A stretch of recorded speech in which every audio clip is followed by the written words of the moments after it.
Time having arrived, I hereby call the Finance Committee meeting for Friday night, June 9, 2017, it being 6:30 p.m. Councilors, points of information, if we could. First of all, thank you. The last two nights relative to the budget hearings have been really, really good in terms of questions asked. You've done your homework, you've done your research. I appreciate that as chair. Originally, the intent was to have a special meeting this coming Monday night, the 12th. We're having it Wednesday night. You would have been given notice today at your house. It's Wednesday night. It'll be 6:30 p.m. here in the chamber for purposes of talking about fiscal 18 budget. Okay, councilors? So Monday night we're not here. We're here Wednesday night. We will conclude this Finance Committee meeting tonight, councilors. With that being said, Madam Clerk, if we could go to agenda item number 1, please. City Clerk, Anthony J. Zioli, Clerk. Mr. Clerk, good evening. How are you tonight, sir? Mr. Clerk, do you have any opening statement or anything? No, that it's a level-funded budget. The only changes are due to the union contracts. But other than that, it's a level-funded budget. Thank you, Mr. Clerk. Any questions for the clerk? Mr. Cruz. I don't have a question, but I would like to make a comment, and I don't know where he's gone. To the City Council for the last 28 years, I believe, or longer than that, Mr. Mark Gilday has been of invaluable service to the City of Brockton and to all of us as City Councilors. He was here, he's in the back of the room. I'd like to take a minute on behalf of the City Council to thank Mr. Gilday and all past City Councilors for his service and good luck in his judgeship to come.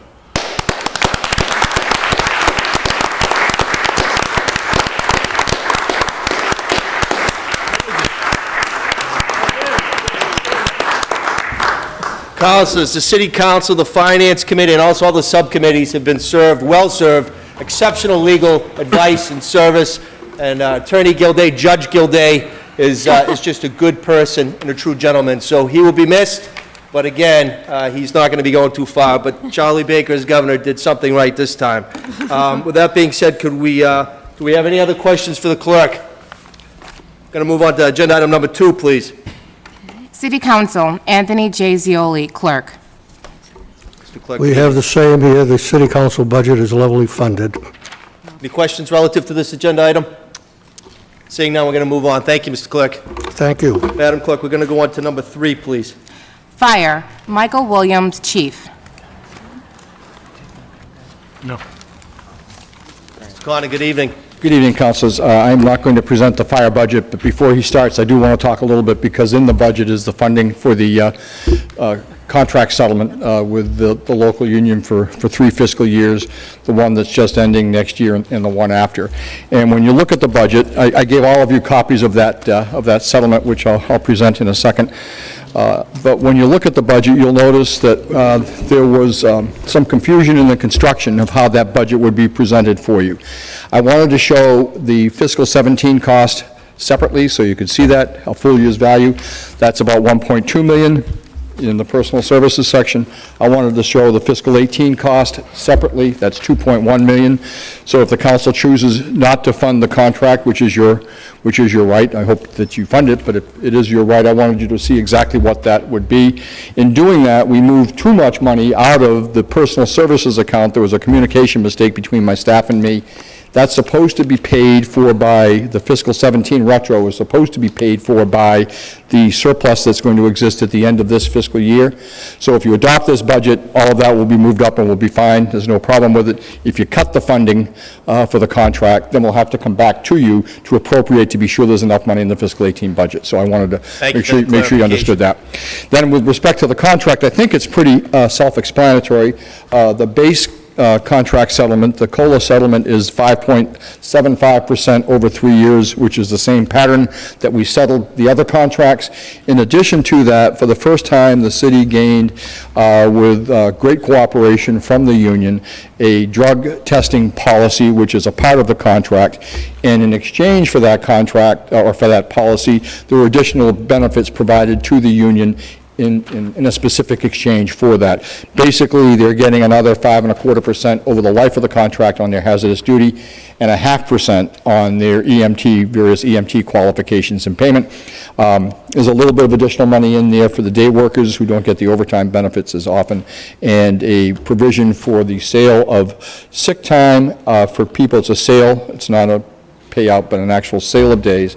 For people who have 75 days or more on the books, they're allowed to sell up to 10 tours, or if they're in their last few years, up to 20 tours. The benefit to the city there is I would hope that we'd have more workers, less overtime, number one. Number two, the payout would be at the date that it's being sold as opposed to when they finally retire. And there's a 2% final years increase for 27 years or later. So that's basically the contract. The drug policy is also attached, if you had a chance to read it. It's not random testing, but it is based on suspicion. If there's a suspicion, it is intended not to be punitive, but to be corrective, so there are escalating implications. If there's a dispute as to whether it was properly enforced, there's a board that looks at the circumstances. 4 members, 2 from the chief, 2 from the union, but the tie-breaking vote is the chief's. So that's basically the budget structure and the contract. I'll take any questions on that, and then obviously the chief is here for the budget. Thank you, Mr. Condon. Councilors, any questions for Mr. Condon? Mr. Falwell? Mr. Condon, just one question, not about the contract. Station on the east side, I guess, is going to be down, one of the engine companies is down for a period of time again. Yes. What would have been the required appropriation to keep that open? Are we talking about a large amount of money? No, I think there's a sufficient amount of budget money in this budget to accomplish that, and if there isn't, I'd have to defer to the chief, but I think our anticipation is that the station stays open. Is that a fair statement or not? I don't want to, not, you're going to be closing again? I believe so. I'm going to let the chief answer that, Council. Please. Chief, good evening. Yeah. Good evening. Thanks for being here. Thank you. Chief, no quarrel with your decision, but just how much money would it have taken to be able to keep that engine company going for whatever period of time it's going to be down? Counselor, that all depends on sick and injury leave, to be honest with you. I'm sorry, I missed that. On sick and injury leave, how many Okay. people I have out at a certain time. Unfortunately, I can't predict that, at this time. I have to base that on what has happened in the past, on averages, and seeing that I'm getting basically the same amount of overtime money this year that I received last and the year before that. I'm basing my decision on that. But I mean, are we talking $20,000, $50,000, $100,000? What Yeah, is the approximate figure? I would guess to be over 100,000, considering it would be Over 100? overtime money that would be needed. Council, will you shut that window, Thank you. please? Oh, thanks.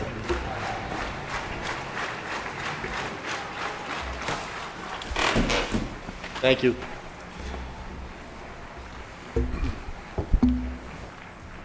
Thank you, Mr. Chairman. Councilors, any other questions relative to what Mr. Condon presented to us, that the chief's here, Mr. Condon? Anything relative to the contract? First of all, I want to recognize the members of 144 and all the firefighters, men and women, that put their lives on the line every day for the citizens of Brockton. Thank you for being here tonight. Any questions relative? Council Well, I'm Beauregard? sorry. I was hoping that the chief would present, if he had any words, before we begin asking further questions. Thank you, Councilor. Okay. Chief, you have an opening at all? I do. Okay, actually. thank you. Thank you, sorry. I got thrown off by the noise, Councilor. I was Yes, thrown I off. understand, yeah. First of all, once again, I'd like to begin by thanking all the members of my department once again this year for doing an outstanding job, as they always do. I also would like to recognize Superintendent Kasiri, who's here tonight. The building department works hand in hand with my department on many different issues. His staff, his inspectors are a huge help to my Fire Prevention Bureau, and I'd like to thank them for that. And also the Public Property Department, who's supervised by Kevin O'Gorman. The Public Property Department does so much for my department.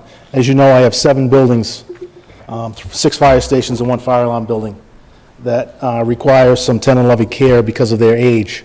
I can't say enough about what Kevin O'Gorman, his plumbers, his carpenters, his painters, they all do for my department, so I appreciate that. Thank you. Thank you, Chief. Councilors, now, Councilor Barnes, you can start. We're going to talk relative to the chief's department, fire department. Councilor Barnes. Thank you, Mr. Chairman. Good evening, Chief. How are you? Good. I just wanted to ask, actually, Councilor Farrell asked my question about that particular station. That one seems to be the go-to, go-down when, things get kind of tight. Correct. Financially. And I live over that area, so I see it frequently, and I just saw it yesterday, that it was down. How many times, I guess, in the last year, when it started to be a frequent thing for it to go down? How many times did it go down this past year, that company? It's only gone down maybe 2 or 3 times in the past week, and that's when we started, just to get through the month of June. But last year, it went down about 3 or 4 times, right? It was out for all the summer months, correct. Oh, okay, and that's a significant amount of time. So for the I guess, fiscal year, how many months would you say that it was down? 3 to 4. Okay, all right, so a quarter of the year. Usually from, last year, I believe it started June 1st. This year, we're going to start a little bit earlier. Okay, okay, And that goes through the summer vacation period, which runs through September. okay. And like you said, it's pretty unpredictable because it depends on sick and injury of the team. So I'm looking at your personnel roster, and there are several positions on here, 4 or 5 that are to be filled, but there are almost 200 people on the personnel list. How many more fire personnel would you need to be kind of a fully functioning, covering vacation, injure? I think, Counselor, 200 is more than that I do have. At this time, I have 192 personnel. Okay.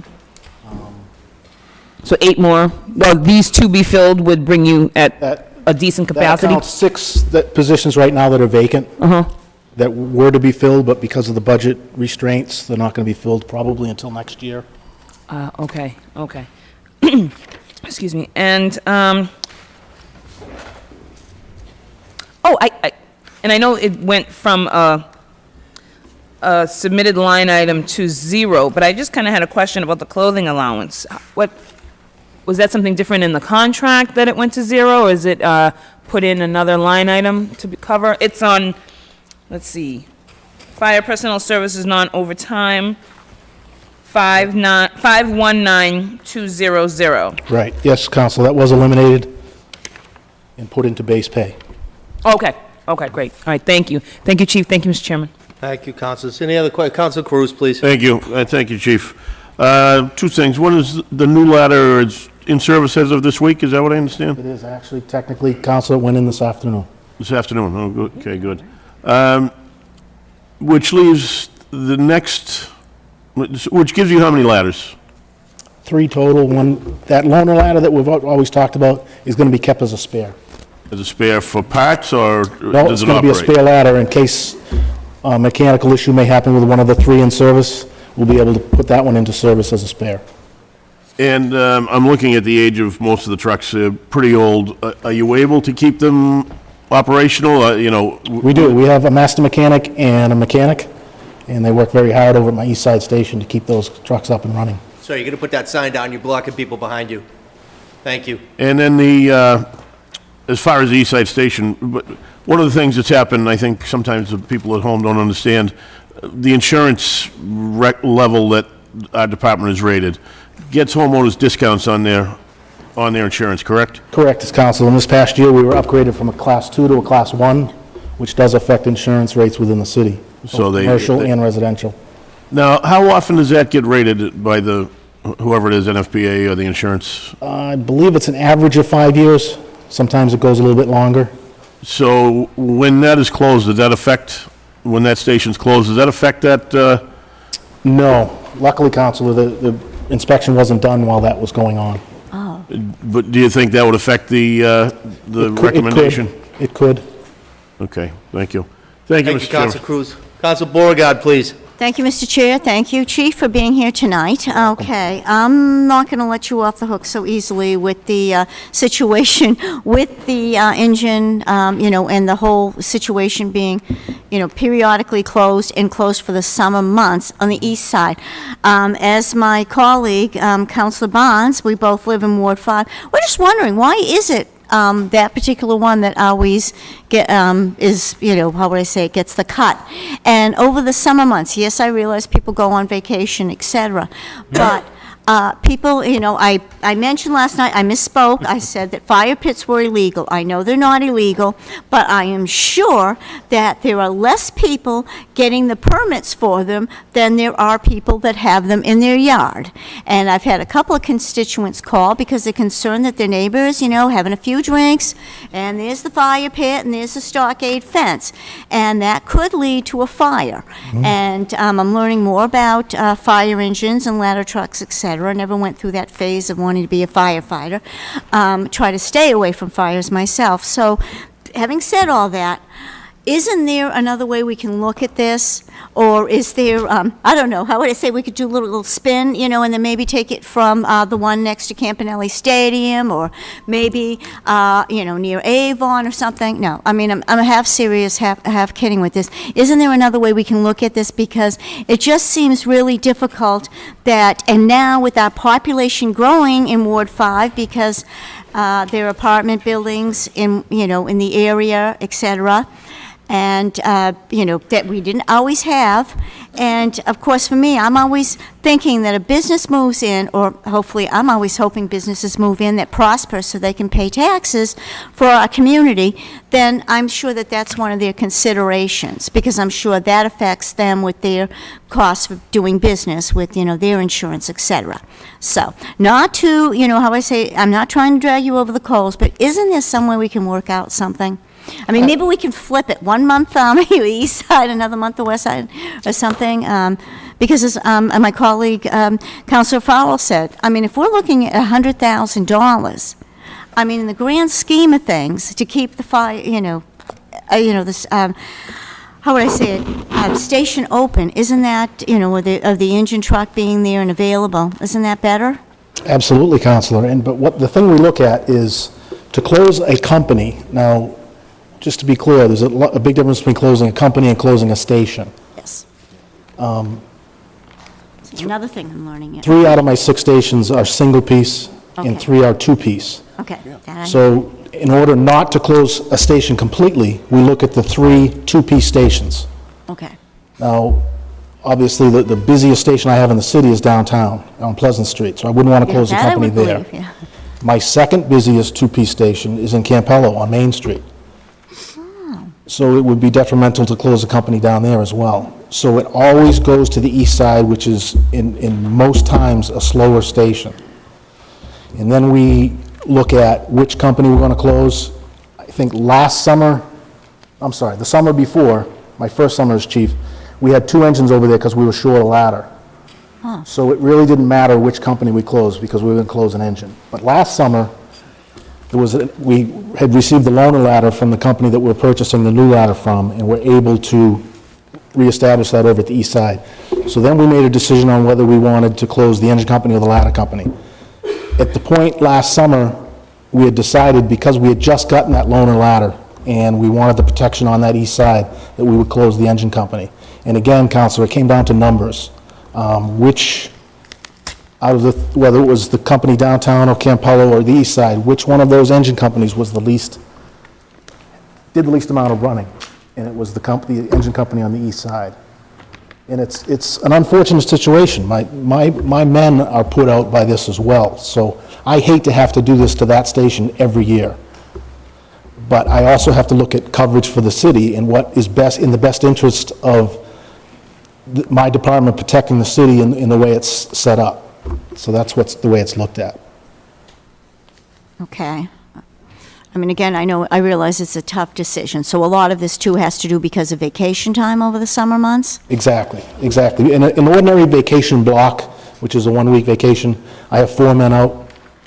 But in the summertime, the blocks double up, so I have 8 men out during the summer vacation weeks.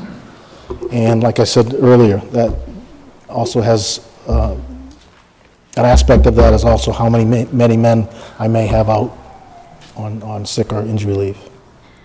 Okay, but you mentioned that the cost you think would be about $100,000, closer to $150,000? That's an estimate, Counselor. I'd certainly have to look over the numbers. Okay. Well, maybe we can, discuss that further and look over the numbers, because it just seems that, fire safety is huge.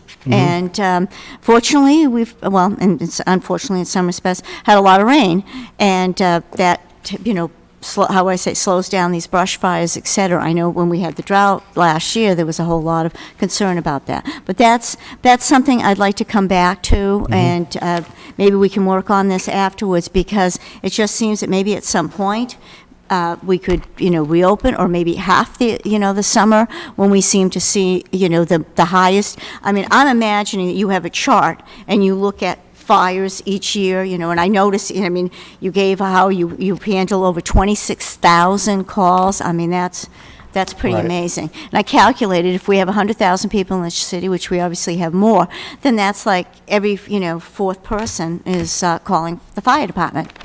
That's a And lot. that number tends to go up, it's been going up steadily year by year. Okay, and that's something that, how would I say it, we need to know as a community, because something we've got to look at it. I just think that between the public safety aspect of it, the fact that we're growing with more, apartments, et cetera, that means, if you have Campanellis, you really don't need that ladder truck. But, with these other, situations, I realize, you 6 floors or, 5 floors, what have you. But that is something that I'd like to, have a further discussion with you, if that's possible. And I want to thank you for your time. Appreciate it. Council, point of information, after the budget hearings, by all means, you can sponsor a resolve. The chief's always ready, willing, and able to come back before the council. Oh, We it's can been very continue good that to us, discussion. yes. I think that's healthy. Okay, Thank thank you. you. Thank you Any very other much. questions for the chief relative to this agenda item? Seeing none, we're going to move on. Chief, thank you very much. I also want to recognize President of 144, Archie Gormley, for being here. Thank you, Archie. Madam Clerk, we're going to go on to the next agenda item, please. Information Technology Center, William Santos, Acting Director. Mr. Santos, good evening. How are you? Good, thank you. How are you? Good. Good evening, councilors. I would like to just thank all of my staff. Santos, we're just going to take a 1-minute recess while some of the firefighters depart. Okay, sure. Just so we can... Sure. Sorry.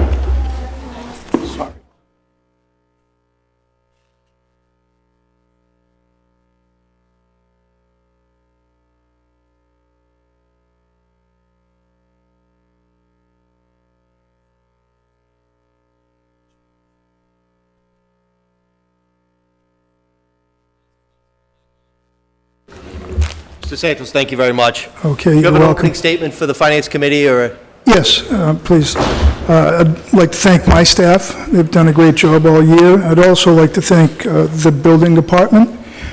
We've done, I don't know, probably 8 projects with them, and Mr. Kassiri and Kevin, who was already mentioned, Kevin O'Gorman, just so helpful and just helping us get it done, so. I just have a couple of things that I'd like to point out in my budget, and I think it's really probably obvious to you folks, but there's an increase in the personal services, and that's all contractual obligation. I did move some money from goods to services because we went to a cloud solution rather than replacing old hardware. And we reduced some of the consulting money, so it came out to pretty much a net zero, and I think my budget is about 4.5% down from last year. Thank you, Mr. Santos. Any questions, Mr. Santos? Mr. Rodriguez? Thank you, Mr. Chairman. Mr. Santos. My question to you is that do we still have a webmaster Yes, we do. in the city? Yes.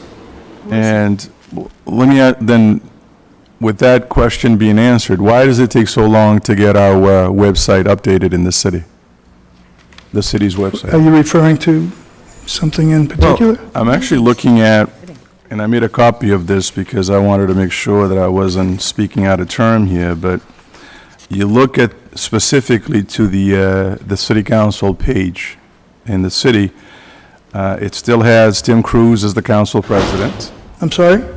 It still has Tim Cruz as the council president. Okay. Wishful thinking. And A lot you, younger than him, Mr. Santos, remember that. and then we go into the subcommittee assignments, and that's basically all over the place as well. Like nobody bothered updating it once the new administration of the council took place, so it hasn't been updated. And I have, on multiple occasions, because of the populations that we deal with in the community that aren't all that familiar with the folks who are in city government, I was actually looking at, this is the Boston City Council page. This is New Bedford's. This is the city of Lowell, and it's the members of the council. Then you click individually on the council members, and then you see all their data, or their street address, or all that other information. And this is the city of Lawrence. And yet, when you come back to the city of Champions, this is our city council page. I mean, you don't have to be a super duper intelligent person to realize that this is not up to par to the way it should be in a city of our magnitude. Yeah. And I've asked this several times to see if somebody would actually do some sort of an update in the sense, because we are constantly, especially us at large, we are always dealing with individuals who call up and say, who is my ward counselor? And then you try to give them directions as to what it is, what the person looks like, one way or the other. But I think we're doing a disservice to this community by not updating this website the way it should be. Yeah. And if we have a webmaster, there's absolutely no reason why we shouldn't have a website that resembles that of the other progressive cities in this state. And to be honest with you, this was kind of embarrassing for me. You know, and I can have them reach out and interview each and every one of you if you like. I mean, we just went through the entire city, all departments, and asked them to give us information that they would like on their page. I'm not sure if he reached out to you. No, I actually have reached out and said, is there any way we can just add some additional information on here? Yeah. Not that I want my mug plastered all over the website, because, you know, it would scare the daylights out of some people, but it gets to a point where, for the added benefit to the community, I think it would make sense to make sure that the site is at least updated. I mean, we have, Robert Sullivan has been the city council president now for 6 months. Mm-hmm. And on the webpage, it still says that it's this guy. So I'm just a little disappointed that, one, for some odd reason, every time we bring some concerns up to city government, and I'm not going to point any fingers at anybody, but it seems that this body doesn't get the response that it should be getting. Yeah. And the only thing that we can do that controls our lifeline, in the sense, is during the budget seasons, where people come in front of us actually asking the council to approve their budget. And it seems that we do this on a regular basis. We get promises of things that will be done and done better, but yet we fall through the same usual cracks that we fall into.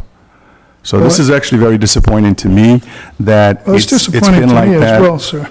So I don't know exactly how long it will take you to get this stuff done, but I mean, I'll have it done Monday. It's somewhat shameful that we are in the situation that we're in this city that actually is a city of a lot of firsts. You know, we should be, you know, some of these other communities should be copying what we're doing, not the other way around. All right. Thank you, Mr. Chairman. Thank you, Mr. Rodriguez. And Mr. Santos, I'll be happy to come up and see you in your office and go over it. You brought valid points up, Counselor, and I'd like to see if we could do that timely. Yeah, sure. Thank you. Thank you.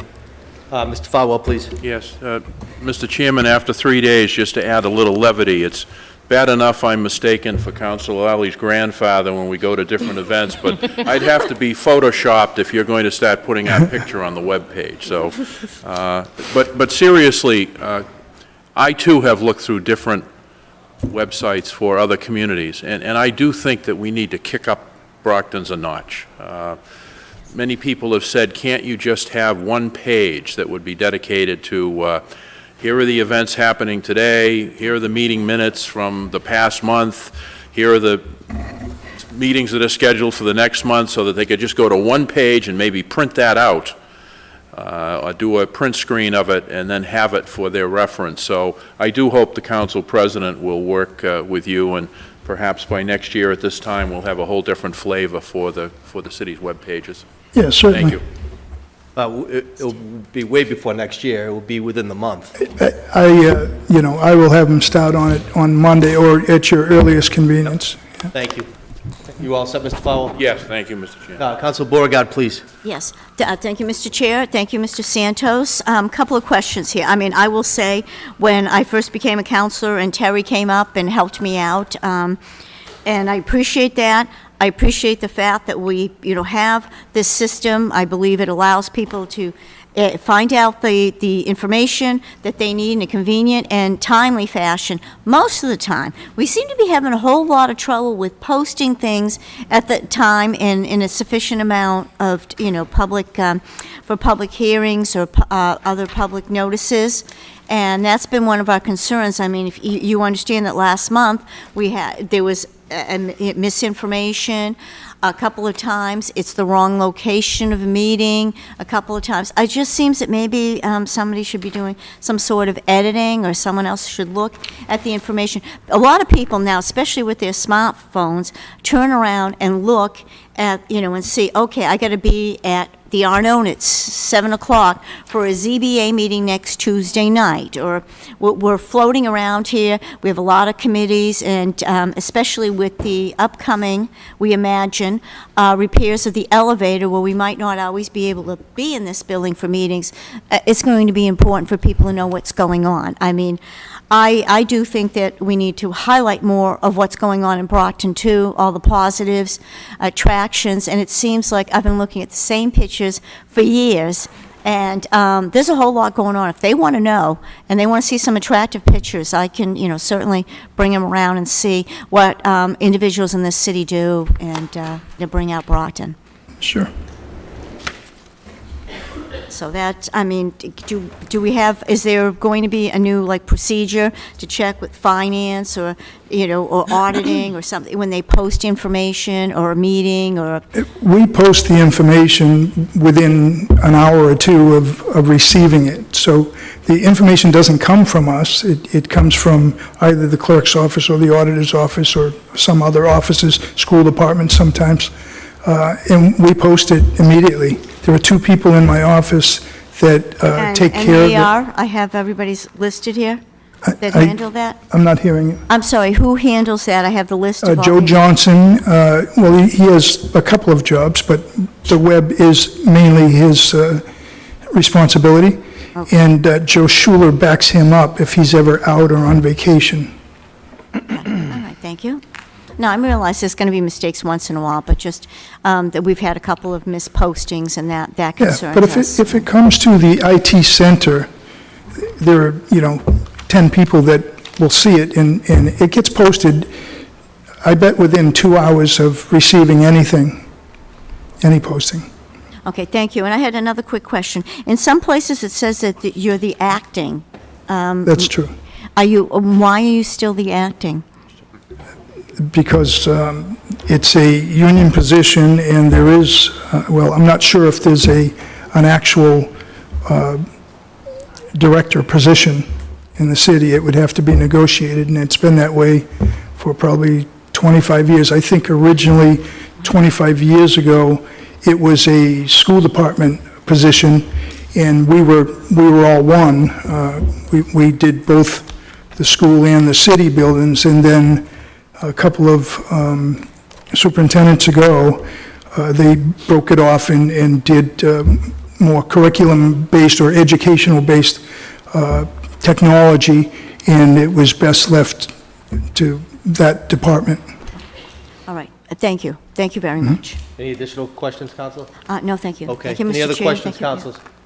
The chair has a question. I've asked this of almost every department head. When there's a line item of consultant, in your Yeah. case, it's a little over 60 grand, 60,500. Could you just, for us, those here and those watching on TV, explain what that role, what the duty of the consultant is?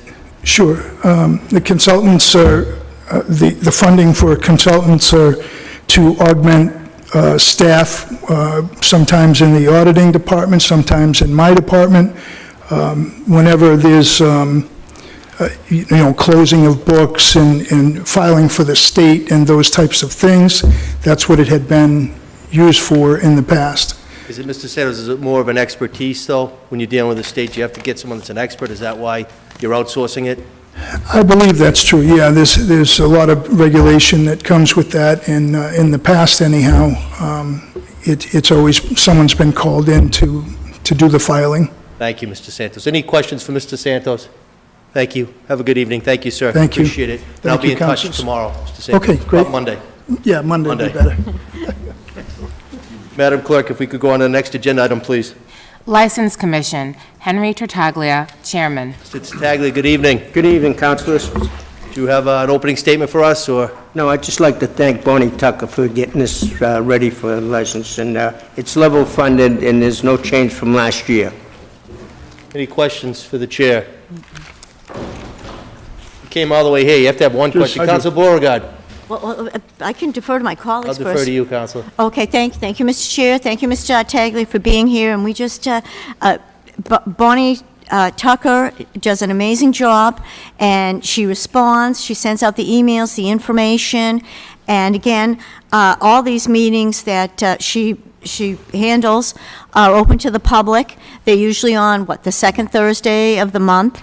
And so it'll be this Thursday, for example, and she handles the licenses. I think that's important for people to understand, because sometimes people don't realize where they need to go. So if you could just mention that, Mr. Tartaglia? Yeah, no, Bonnie does a tremendous job. She's the only one there, and she, especially when it comes to renewals, because she has to, wait on the counter, and then she has to do all the renewals, collect the money, send out licenses. She does a great job for the License Commission. She's been there, I think, 36 years, something like that. So hopefully she don't retire too soon, because we'll miss her. Council, you done? Thank you. Yes. Council Rodriguez, please. Yeah, thank you, Mr. Chairman. Mr. Tucker, how are you? Good, Councilor. In terms of revenue, what does the commission bring into the coffers of the city? Do you have that? Yes, I have it right here.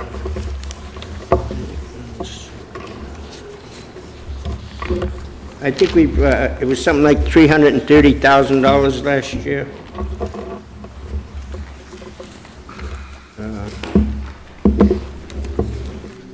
Yeah, they had 684 licenses that were, the revenue was $333,440. And that's with 684 licenses sent out. Do you have a breakdown on the licenses? Which ones, how many do we have that are alcohol, let's yes. say bars and liquor stores? You want me to tell you what they are? Yeah, if you could, please. Sure. The restaurant, all alcoholic, brought in $134,500. No, not necessarily in terms of dollars, but just the numbers of institutions that we have in the city that are liquor stores. Do you have those available? Yeah, they're somewhere here. Let me see.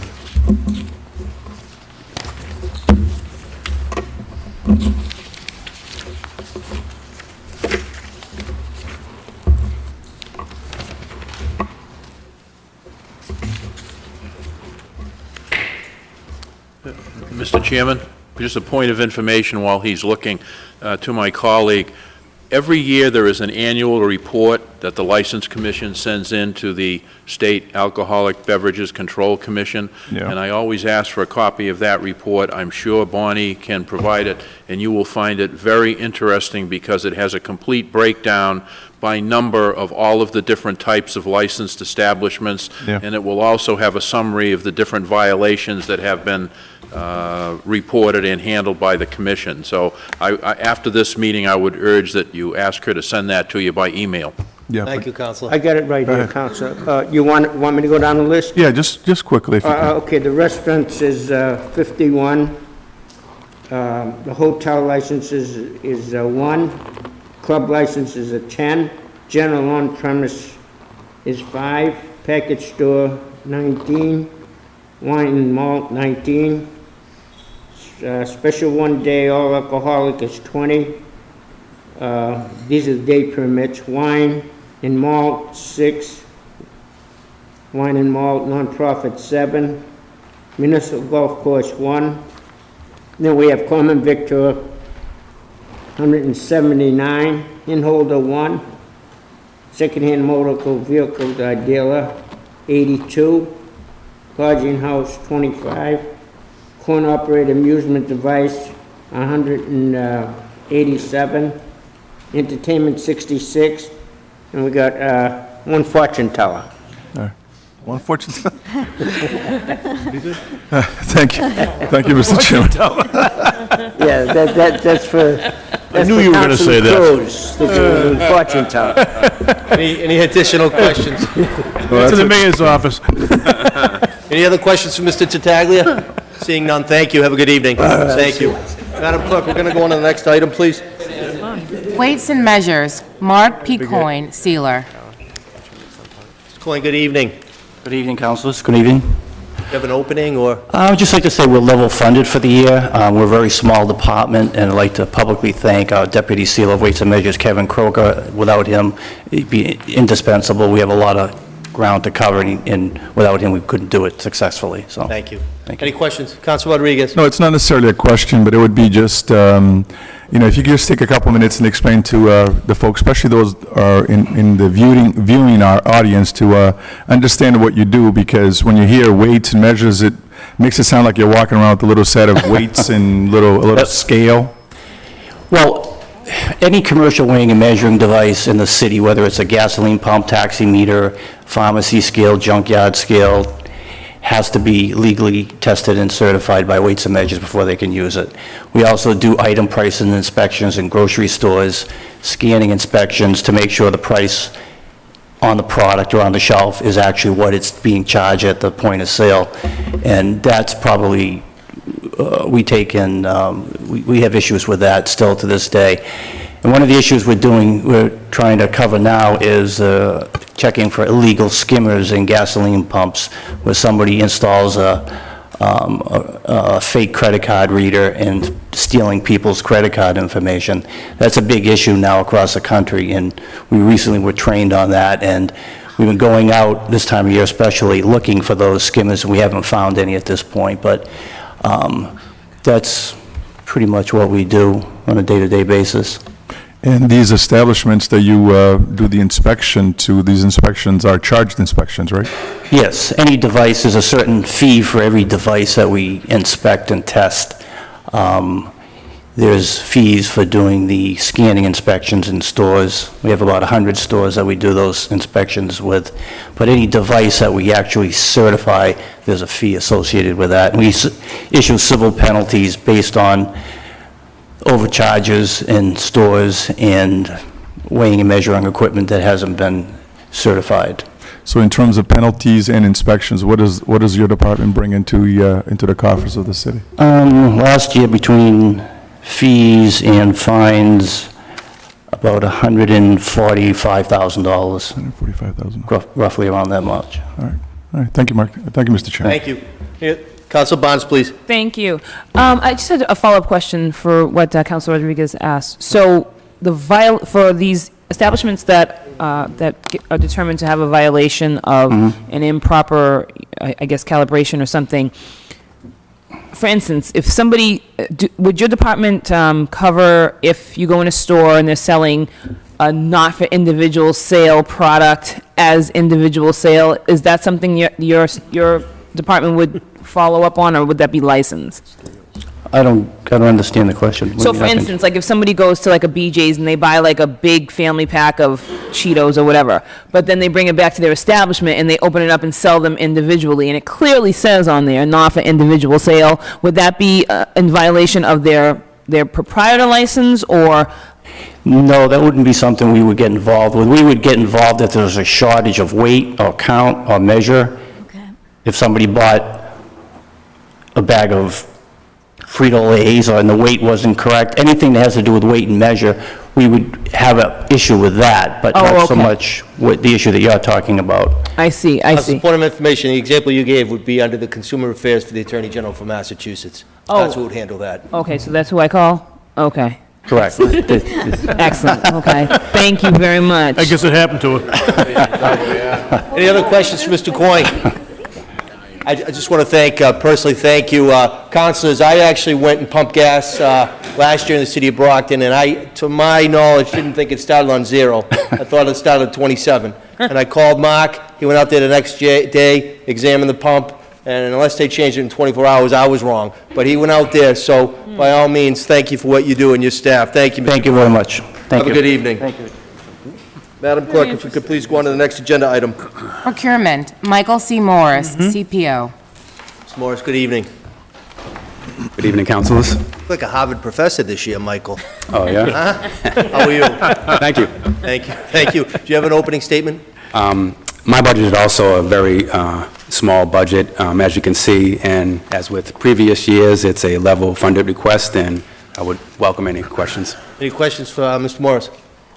No. Council Barnes, please. I had one. Hi, Mr. Morris, how are you? Good evening. Good. It was either last year or the year before, you lost your secretary for some funding issue. Has that been addressed in this particular budget? Are you at risk of having that happen again? I remember that there was a thing, she was out for some time, and then you ended up having to have her come I believe back. she was laid off last fiscal year, and she was called back, but she's back now. Yes. Okay, and do you foresee any of that happening in this? It didn't look like it for the numbers, but... No, I don't see it in this budget at all. Okay, Yeah. all right, I just want to make sure that that's not a foreseeable issue again this year for I hope you not, and yep. your small department. Yes. Thank you. Thank you. Thank you, Mr. Chancellor. Any other questions for Mr. Morris? Thank you very much. for Okay, what thank do. you. Have a nice Good night. evening. Thank you. Madam Clerk, if we could please go on to the next agenda item. Emergency Management, Stephen Hook, Director. Good evening, Mr. Hook. How are you? Good evening, Mr. Chairman. How are you? Good, thank you. I just have a prepared statement I'd like to read. Absolutely. First, I'd like to thank the emergency management staff, volunteers, and other city departments that provide assistance to my department on an ongoing basis. As you know, the Emergency Management Agency is a part-time agency charged with ensuring that the city is prepared to withstand, respond, and recover from all types of emergencies and disasters at a moment's notice. Over the past year, we have continued to invest in our operational equipment and technology in the Emergency Operations Center, as well as our emergency shelter.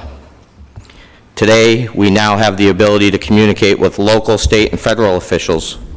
We have the ability to receive live situational awareness updates for ongoing incidents statewide, and we have increased our telephone capacity into our office to serve as a call center during emergencies. I am pleased to report that our local emergency planning committee has been recertified and recognized by the Massachusetts Emergency Management Agency this year. BEMA has also applied for and received over $30,000 in grant funding, and we also conducted several training events over the past year to educate city departments, community emergency response team, and the general public on active shooter, first aid, CPR, basic search and rescue, shelter operations, fire rehab, to name a few.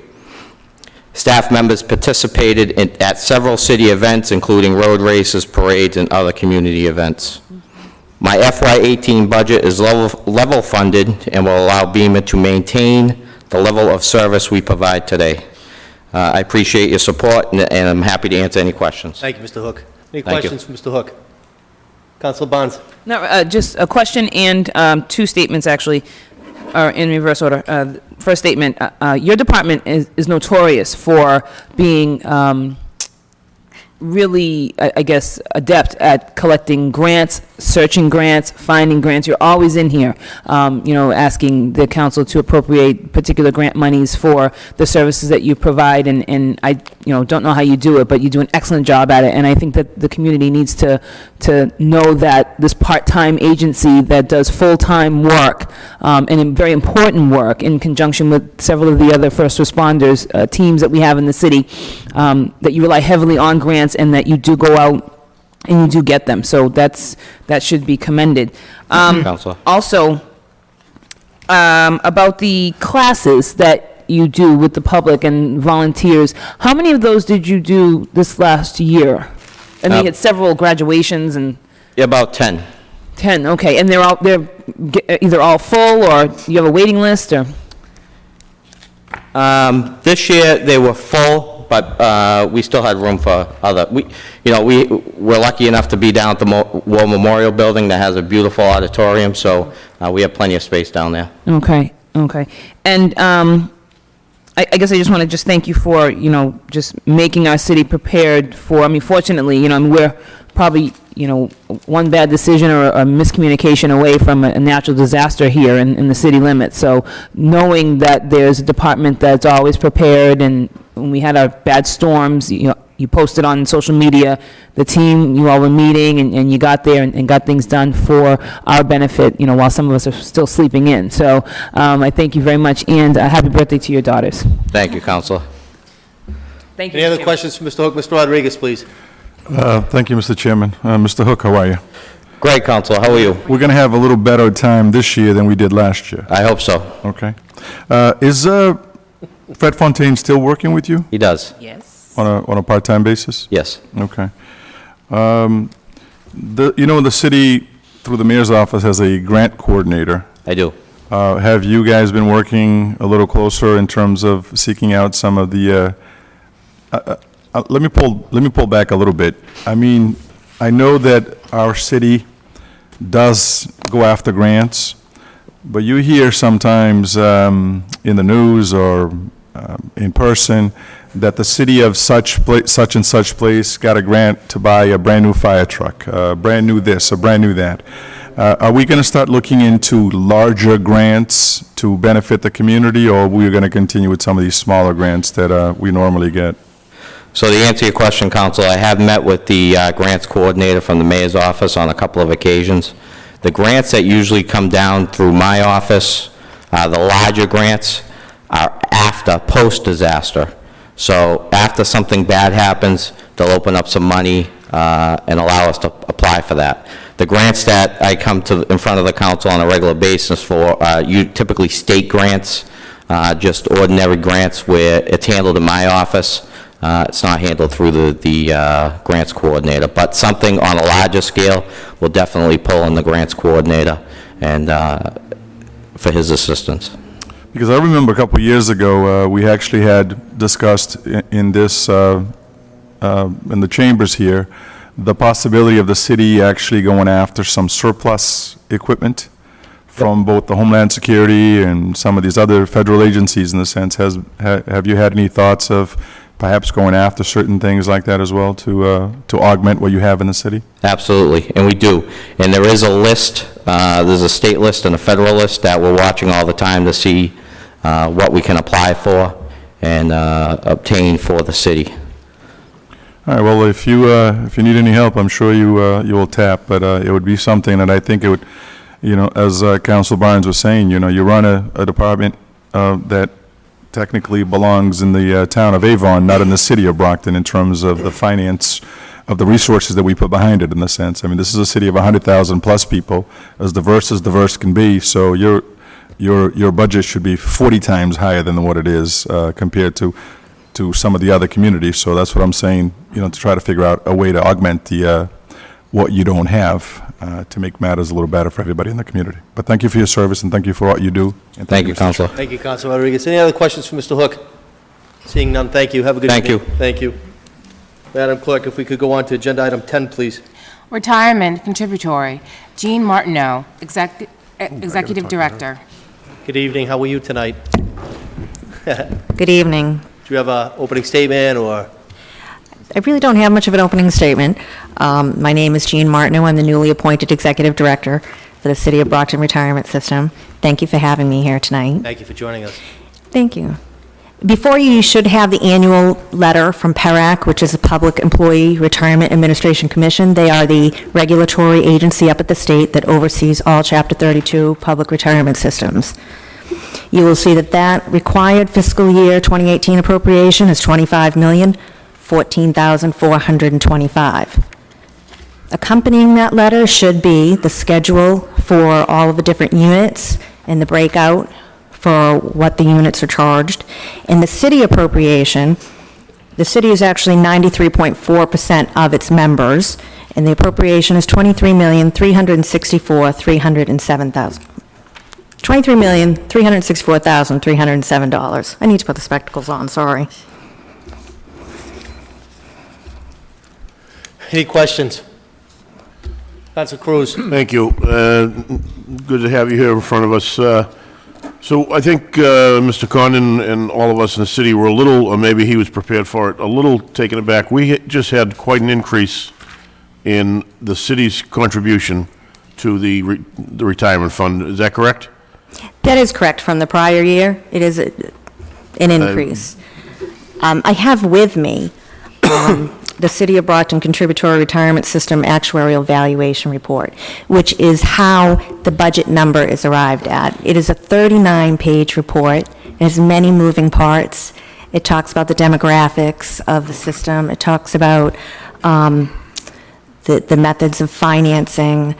And out of respect for Chairman Sullivan's initial comments about trying to get the meeting over quickly, I wouldn't even begin to start with the 39-page report.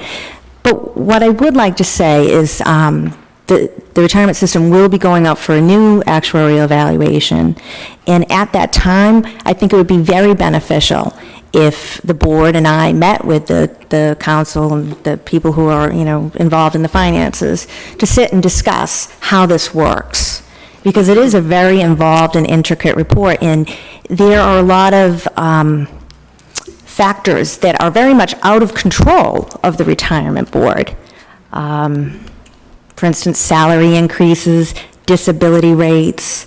Pretty much the only thing that they do control is the investments. And as we know, those of us who also have investments in the market, it's out of our control too, unless we have a crystal ball.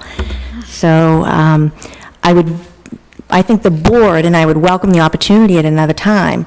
Well, and I certainly am not looking for you to go through a 39-page, but I have to say that it was a huge shock, and in a year that we're going to be doing our largest budget shortly, and that $5 million kicker that comes in out of nowhere, at least to us, is money that certainly could have been applied to the schools. And let me ask you just a question in theory. So part of the explanation I received was that the investments didn't do very well this year. As part of that 39-page moving parts. For the years that the study was for, yes, for 2014 and 2015. Now, 2016 was actually a well-performing year, which will be reflected in the next study. So it should go down, our contribution. I cannot promise you that, because that depends on other factors as well. Mr. Condon? No, right? No. No, and I know that answer, but let me ask you, and I don't know the answer to this. I know there's talk in the state of, we have how many retirement systems in the state of Massachusetts? Do you know? There's 104. And other places do it. Wouldn't we be better off financially if those 104 were one retirement board? In my prior role, before I was a retirement director, I was a town accountant. And I saw things in black and white I just saw numbers. And I would have agreed with you then. Now I see things from a more human perspective, where we're hands-on and we work with our members. And that is what I'm hoping to bring to Brockton. I will be doing some outreach. Like I said, I'm newly appointed, and I'm going to be honest with you, I'm kind of, in office procedures right now, just trying to get those in place. But I do plan on doing more public relations, more outreach, so that our members know we are here and we're here to help them. I know the board members do a wonderful job about that. Your elected board members really reach out to their members, and their members can call the board members. But I want them, our members, to feel that they can come to the staff as well, and that's what we're there for. We work for them. We work for the members. We work for you as members. Right. I just, and I appreciate it, and I know you're new, so it's a little tough, but I have to tell you that personally, when that number came in, and so it's up 25%, that's quite a shock to a budget that can't take quite a shock. So, thank you. Thank you, Mr. Chairman. Councilor Lally? How are you? Well, thank you. I just wanted to, thank you for looking after my retirement. We're trying, yes. Don't remind me. I just, Just a quick question. I have heard of some retirement boards sort of moving away from the markets as concern about their stability goes and their performance goes on. So do you think that there's a different way out there, or a more promising way to maintain some kind of stability so we don't have a shock like this? Well, I'm throwing out this disclaimer that I am not an investment consultant. Yes. So, that being said, certainly there's a lot of market volatility out there. And I think what the Brockton board members have done is try to insulate themselves and protect themselves by recently procuring an outsourced chief investment officer. What they had prior was a consultant who was paid based on whatever advice, they were just paid consultant advice. So whether it performed poorly or well, they were paid the same. And the board would have to go out to bid on each and every market strategy that they had. So what they did is they changed to an outsourced chief investment officer, and it's like a manager of manager. So they are responsible for they have their stable of different money market managers within different strategies, and they will make a diverse portfolio, and they can make the moves quicker than if the board was doing it themselves. Okay, that's good to hear. Thank you. Mr. Falwell, please. Yeah, just as a comment, there's a heavy layer of oversight over what the local board does. I think people would be very surprised if they realized that, for example, the board might grant an accidental disability retirement to a particular person, but that has to be approved by the state. And my understanding is that even the investment performances are reviewed at the state, and they're published periodically, and you don't want to end up in that list at the bottom. So I think in answer to my colleague, it's always good to look at options, certainly studying what the state does, but I think it would be misleading if we didn't at least publicize the fact that you are heavily reviewed, shall we say, by everything that's done. We are extremely regulated by PERAC. I will also tell you that your 5 board members are the only elected or appointed officials who have to complete this very extensive personal financial information form, and it gets very personal, right down to your stock ownership and your mortgage, and they have to file all of this up at the state. There is a lot of statutory and regulatory authority that is wielded over these Chapter 32 systems. Thank you, Mr. Chairman. Thank you, Council Falwell. Any other questions?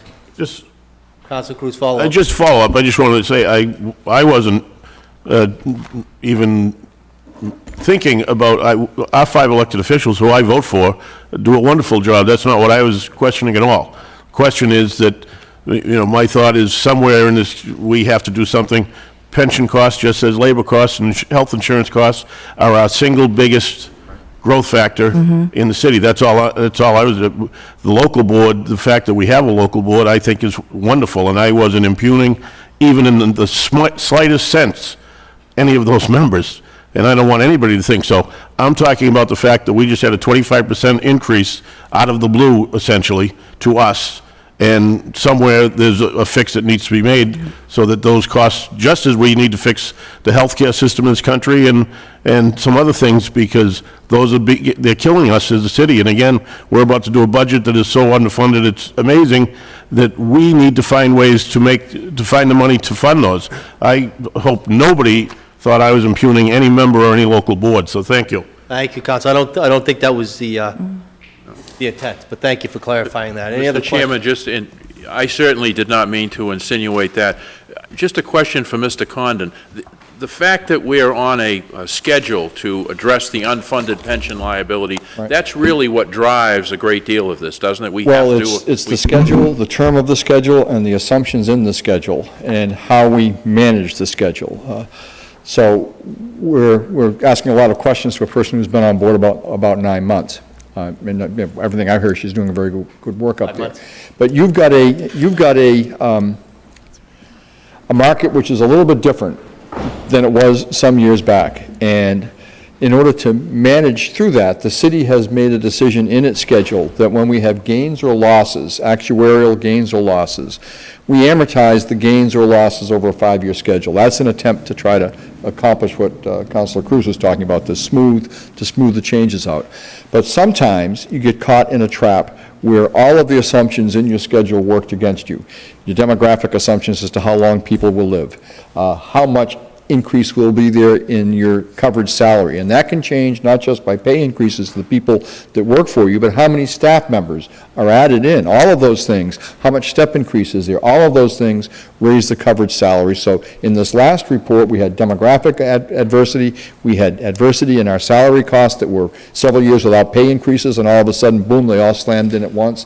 Demographics are working in terms of longevity. You're going to have to pay more and more the years that the people are retired. And the final one, and perhaps the most important, is for years these systems assumed that you would be able to earn 8% roughly on the invested money. Well, that's a mix of stocks and some more risky investments and fixed income. Well, there's no place to hide in terms of earning returns in this market. Every now and then the stock market will take off, but a couple of years that were bad, it didn't. We actually had losses, not gains at all.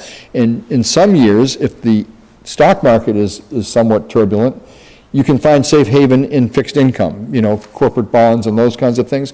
But with the Federal Reserve keeping interest rates so low from 2008 on, there's no way to make money there either.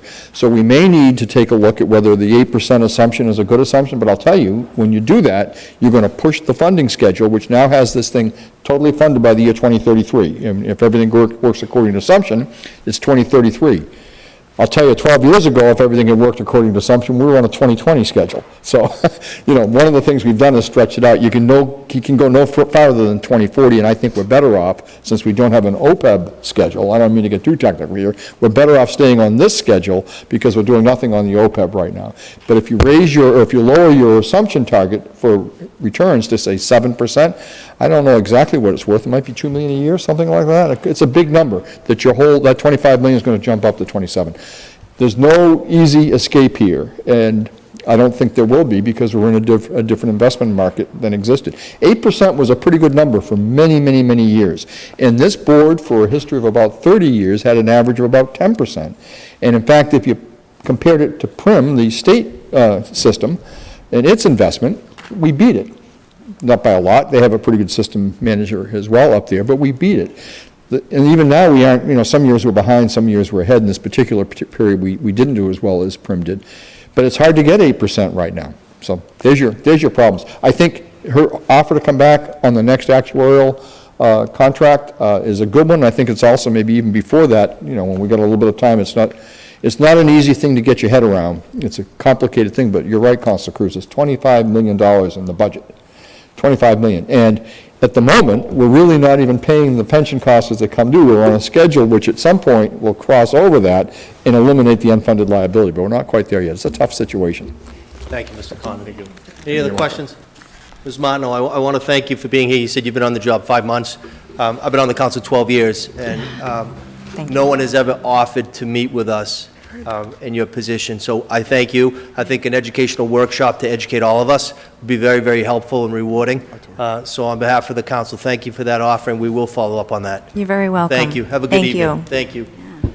Mr. Chairman, Councilor. I'd like to move that we take item 12 and 13 out of order. They should take less time. That will conserve some time for the school department budget. That's fine, Councilors. And Councilors, also, I want to just clarify, when I opened the meeting tonight and I said, let's be timely, by no means was I trying to say, let's fast-track this meeting. I'm meaning stay on point, not go off point. We're talking about a budget. So that's what I meant with time, and I just want to clarify that. Why I decided to do this on a Friday night is because I thought it was extremely important to talk about the school budget, and we will be talking about that. So I honor that motion, and if we could, Madam Clerk, if we could please go on to 12, 13, and then we will conclude with 11. Public Property, James Casiri, Superintendent. Mr. Casiri, good evening. Hello, councilors. How are you tonight? How are you? I'm well. Do you have an opening for us, Jim? I can make a quick statement. Sure. I'd like to thank all of the people I work with, and I always say work with because they don't work for me. We all work together as a team. The custodial staff, all of the inspectors, the public property men, the plumbers and carpenters who worked on all the buildings, especially my clerical staff that I spend a lot of time with, and most importantly, I'd like to thank April, my assistant, who has knowledge and experience beyond, all of you call her on a weekly basis. She's now worked for the city for 33 years. I think she started here when she was 12, April, is that correct? Anyways, having said that, I'll entertain any questions. Councilor Barnes. Thank you, Mr. Chairman. Mr. Terry, I just had a few questions about your personnel chart. So on the air conditioning and refrigerator repair people, there are 2 open unfunded positions. And then I looked on the actual budget flow chart, and in the outside, our old contract and services, it's 13,000 and some change dollars. Would those kind of services go to if there were a problem with the HVAC system, since we don't have people kind of assigned to that, or? Well, I have a HVAC gentleman who's very good. He does heating and air conditioning. And that line item is money that goes towards fixing an AC when it goes down, or is that your question, Counsel? Well, yes, so I guess the air conditioning and refrigeration, these 2 open unfunded positions is incorrect? You have someone? I have one, well, he's You have a not general person? technically, yes, those are unfunded, but the gentleman I have does heating and air conditioning, so I do have the air conditioning portion covered. with that. Okay, all right, But that was, that's not his title. okay, that was one of my questions, and the other, I guess I want clarification. What is, line item 524100, buildings, buildings and grounds. Okay, Yeah, when you talk it out, it makes sense. yeah. Yes, okay, I think that's it. Thank you, Mr. Chair. Councilor Barnes. Any other questions? The chair has one question. Mr. Kassiri, relative to line item on the Manning pool, Yes. 30,000 requests, mayor recommended the same on maintenance. Could you just explain to us, Right. So the Public Property Department are the certified pool operators in the city, and they maintain the Manning Pool and the Cosgrove Pool. In fact, they were painting the Cosgrove Pool today when it started raining, which was unfortunate, but, so it made more sense to have that in our budget since we are the ones doing the maintenance on the pools. Thank you. Yeah. Any other questions relative to this agenda item? Seeing none, we'll move on. Mr. Kassiri, if you could just stay there, please. Madam Clerk, 15, please. War Memorial, James Kassiri, Superintendent. Good evening, councilors. I'd just like to say that if you drive by the War Memorial, I think you all agree it's well taken care of and a beautiful building, and it's what a city building should look like. And that's due to the public property staff, and I'd like to thank them for that, so. Public properties. And the custodial staff. So with that, any questions? Councilor Rodriguez, please. Thank you, Mr. Chairman. Mr. Kassiri, how are you? I'm well. How are you, Councilor? In the War Memorial budget, I had asked somebody this the other day, Dave Farrell, the Veterans agent. There's there's a capital project request that you had put in for. Oh, yes, yeah. For $1,080,000 or so? $1,080,000, right. What was that for? That was because the heating system in the War Memorial is original to the building. So it's a steam heating system and it's an oil-fired boiler. So I had priced out replacing all of the piping in the building, replacing all of the radiators, getting a new gas-fired boiler and going to a hot water system. And also, part of that was air conditioning for the auditorium. That's what that request was for, but we were unable to fund it.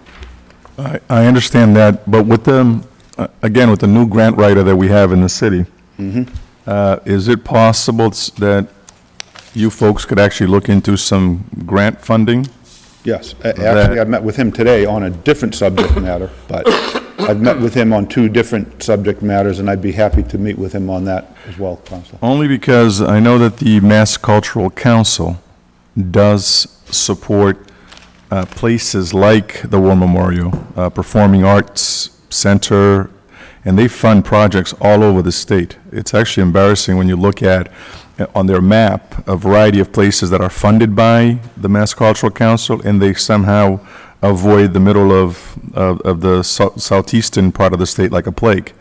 So because we do have a performing arts area in that facility, that might be something that you might want to look into. Okay, Counselor, I will. All right, thank you. Thank you, Mr. Chairman. Thank you, Council. Council Ezak, please. Thank you, Mr. Chairman. Good evening, Commissioner. I have a quick question regarding the air conditioning. I know you mentioned it in the budget, but I just want everybody at home to know where we're at with the air conditioning. I know that that was part of the plan. I know the mayor had mentioned it a few times, so we could get more use out of the War Memorial Building in the summer months. So it does say that you are working on it, and just fill us in a little bit. Now, I'm going to actually look into what the price of a unit would be, a rooftop unit there, and the possibility of the public property staff doing the job ourselves, and maybe we could, before the end of next year, if I have enough money left in my budget and the prices are right, we might be able to accomplish that with our own staff, I'm hoping. Okay, so this is a project that it's not happening this year? That's not going to happen right now, no. Okay, thank you. I can't spend big money at the beginning of the year because I don't know what lies ahead. It's understandable. Thank you. Thank you, Council. Council Yaneri, please. Just one quick item. I do want to thank the building superintendent, and I want to thank his staff as well. You do a fine job, and anytime I've ever had to reach out to you, you're always there for me, and your staff is always polite and sociable and always getting the information that I need. So I do want to thank you for the work that you do in the city.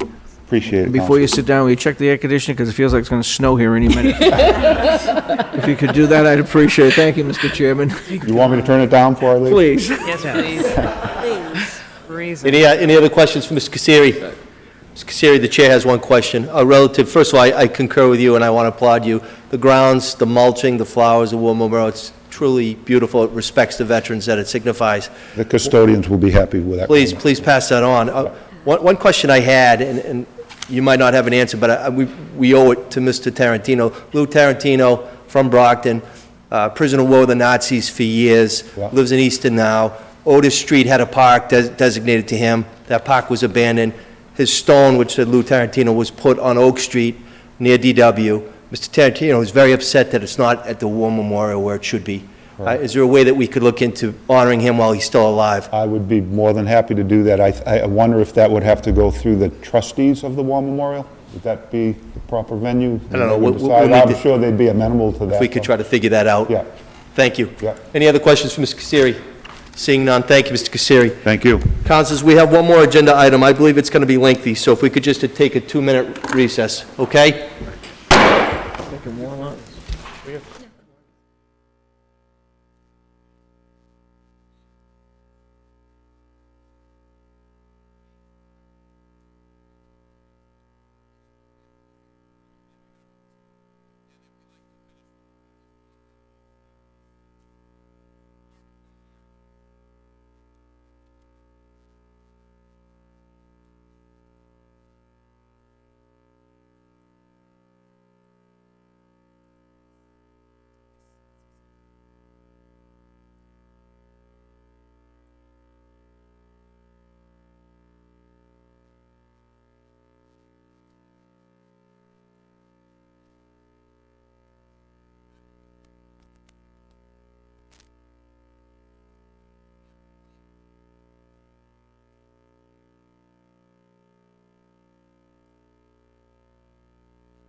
I hereby call the Finance Committee meeting back into order.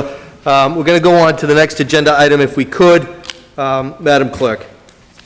School Department, Kathleen Smith, Superintendent. Good evening, Superintendent. Good evening. I'm sure you have an opening. I know you do. I hope you do. I just want to explain a couple things. First of all, I want to thank everybody that came here tonight on a Friday night, number one. I want to recognize Kim Gibson, President VEA, Tim Sullivan, former President VEA, Assistant Superintendents that are here, and the school committee members, Vice Chairman Menicello. I don't see the chair. I don't believe he is here tonight, which is the mayor.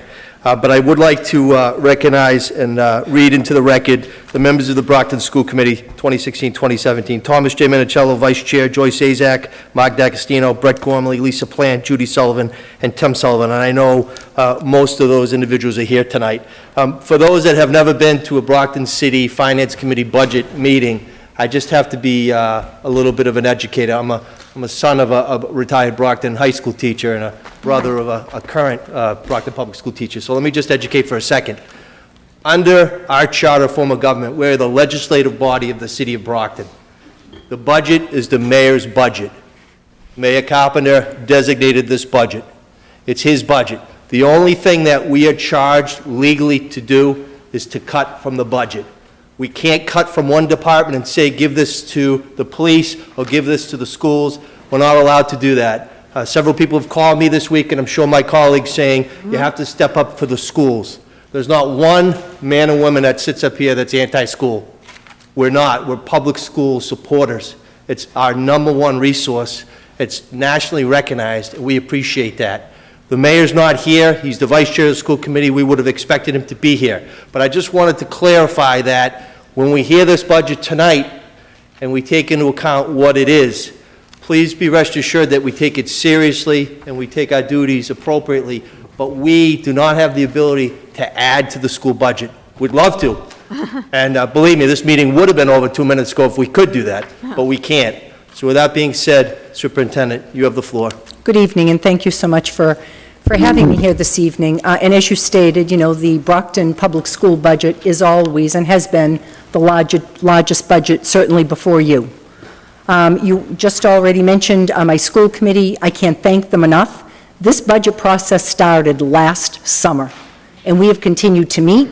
We have had retreats. You'll hear me tonight talk about advocacy. You'll hear me tonight talk about conversations that we need to have. So, Council President, I understand what you just stated, and I think most of the people here understand that, but before I leave here tonight, I need each one of you that say you are champions of education, and I know you are. I've been with you. I've had the conversations. Some of you have certainly served on the school committee as mayors, school committee members. You're there when we have events, our Save Our Schools. You're there when we have many things. Graduation last weekend, we graduated over 1,000 people, and many of you are there if you're able to make that a commitment. But before I leave here this evening, whether we can do something at this point with this mayor's budget, which is completely irresponsible when we're talking about our school district, I expect you to stand beside me and talk about what we can do for political advocacy in this city and support our children and our schools. And I came here tonight with the children in front of me because I want to make sure as I speak that we continue to look at the faces of the children in the Brockton Public Schools. I want to start by saying, whenever I come to you, the best thing about it is you, as a city and a community, expect excellence in education. And I'm pleased that I live in and work in and head up a school district where that is important to each and every one of us and to every one of the parents out there that are listening. It is important that we have excellence in education. The past couple of weeks, as luck would have it, I sat with two of the commissioners. Commissioner of Early Childhood, because we're talking about preschool and preschool dollars to come into the Brockton Public Schools for our children. And I had the opportunity to also sit with the Commissioner of Higher Education, Carlos Santiago, at the Metro South Chamber of Commerce just this past week. And both of those commissioners talked about your city schools. They talked about them distinguishing themselves and having plans ready to go forward with preschool children. They talked about, the Commissioner of Higher Ed said he doesn't see this all over the state, that the school district meets with the higher ed partners, Bridgewater State, Stonehill College, Massasoit, to make sure that we provide opportunities for our students.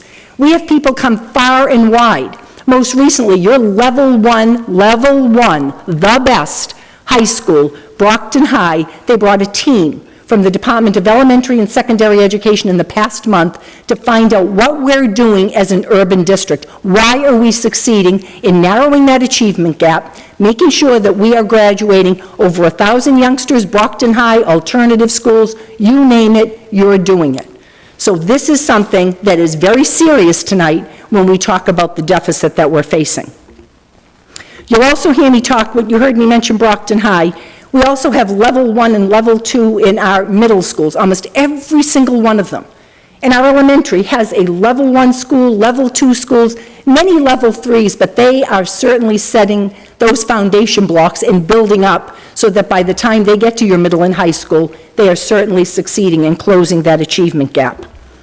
We're a district that it's important that we continue to provide. Many of you were at our spring musical. You expect excellence on that stage. I listen to the community when they leave those performances. Those of you that had the opportunity to attend the Spring Pops concert recently, you close your eyes, you would think you're sitting in Boston at the Symphony. That's what goes on, whether it's art, whether it's extracurricular, whether it's our athletics. You distinguish yourself throughout the state. And in order to continue to do that, I can't stand in front of you this evening and accept this budget. I live in the city. I'm a resident and I am a taxpayer. I've lived here for over 35 years and I'm proud of it. My husband has lived here his whole life, 69 years. And I will tell you that one of the most important things that we do have in this city is public safety. I come from a long line. My father was president of the firefighters of Massachusetts.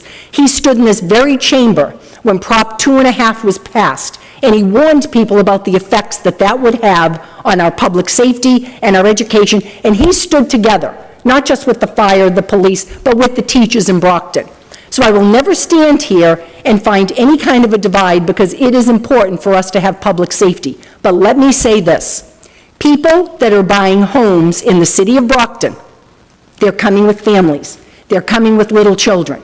And while they want to make sure that fire truck gets there in the time that it needs to deal with a medical emergency or a fire, or our police department, very important, they are asking the question about what your schools provide. What's the class size? What's the opportunity for my child?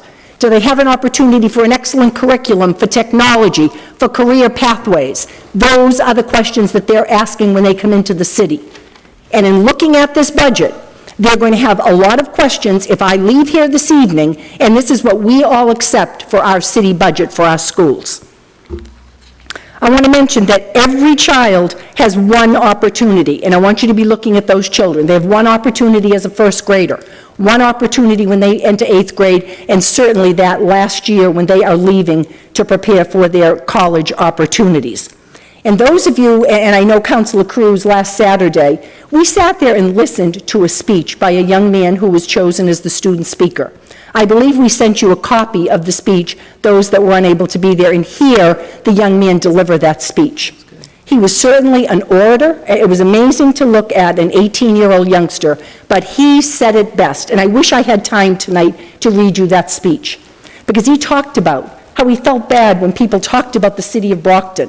But what they didn't realize was what it did for him as a student, things that he would be able to deal with in his life, opportunities that he has been given, and I guarantee we'll see him back here someday, maybe even in one of your seats. And again, he couldn't have said it better about the opportunities that we provide in the Brockton Public Schools.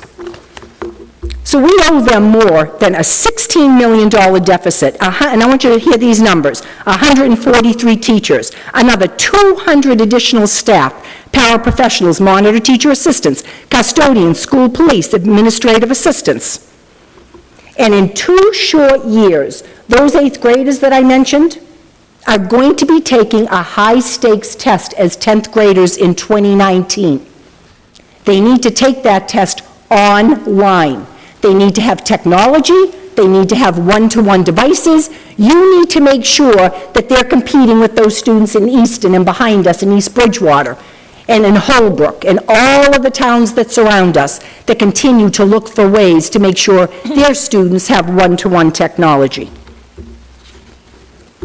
If we don't act now, we will not be able to preserve, as I talked about, academic excellence, continuing to narrow that achievement gap, alternative programs, extracurricular programs.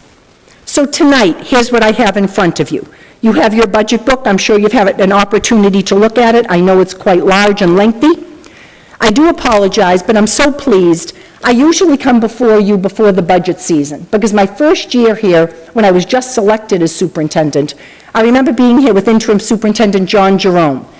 And he, like every other department, it came up. I think it was a level services budget. He was able to do the job he needed to do. And I watched all of you that wanted to ask so many questions about your wonderful school district, and really were unable to do that. So we have prepared for you every year, and have usually come before you to talk about the state of the schools.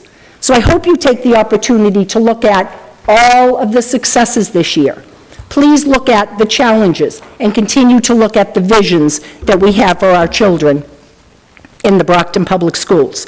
You also have a copy of the Foundation Budget Review Commission report that was actually given out 2 years ago. I believe it was the fall of 2015. It is something that continues to sit on the governor's desk, although there is an order, I believe, from Senator Sonia Chang Diaz, asking that that commission report go forward. That is huge for Brockton, to make sure that the governor looks at that budget and talks about being able to implement a lot of those recommendations, looking at health insurance, looking at additional costs for SPED students, looking at additional costs for bilingual students. A number of years ago, you've heard me talk about my chief budget officer, Aldo Petronio, and myself. Aldo went all over the state, making sure when that commission wanted to listen to testimony, he went one place and talked about SPED, he went another place and talked about bilingual, talked about the date, the October 1st date when our students are counted, which is our large funding stream. I made sure I attended one of those sessions, so we were there. We were part of that report, and it is important for Brockton that that continues forward. And I'll also direct you now to your presentation to the City Council on the budget. So let me start with the elephant in the room. Let me start with the $16 million deficit and how we got there. But the one thing I want to talk about, and I want to ask every one of you, does it make sense to you that you had a report from the mayor that told you that the city had met foundation budget? I believe that was 2 nights ago. And in fact, you have met the foundation budget for this year. But last year, the school department had $167 million.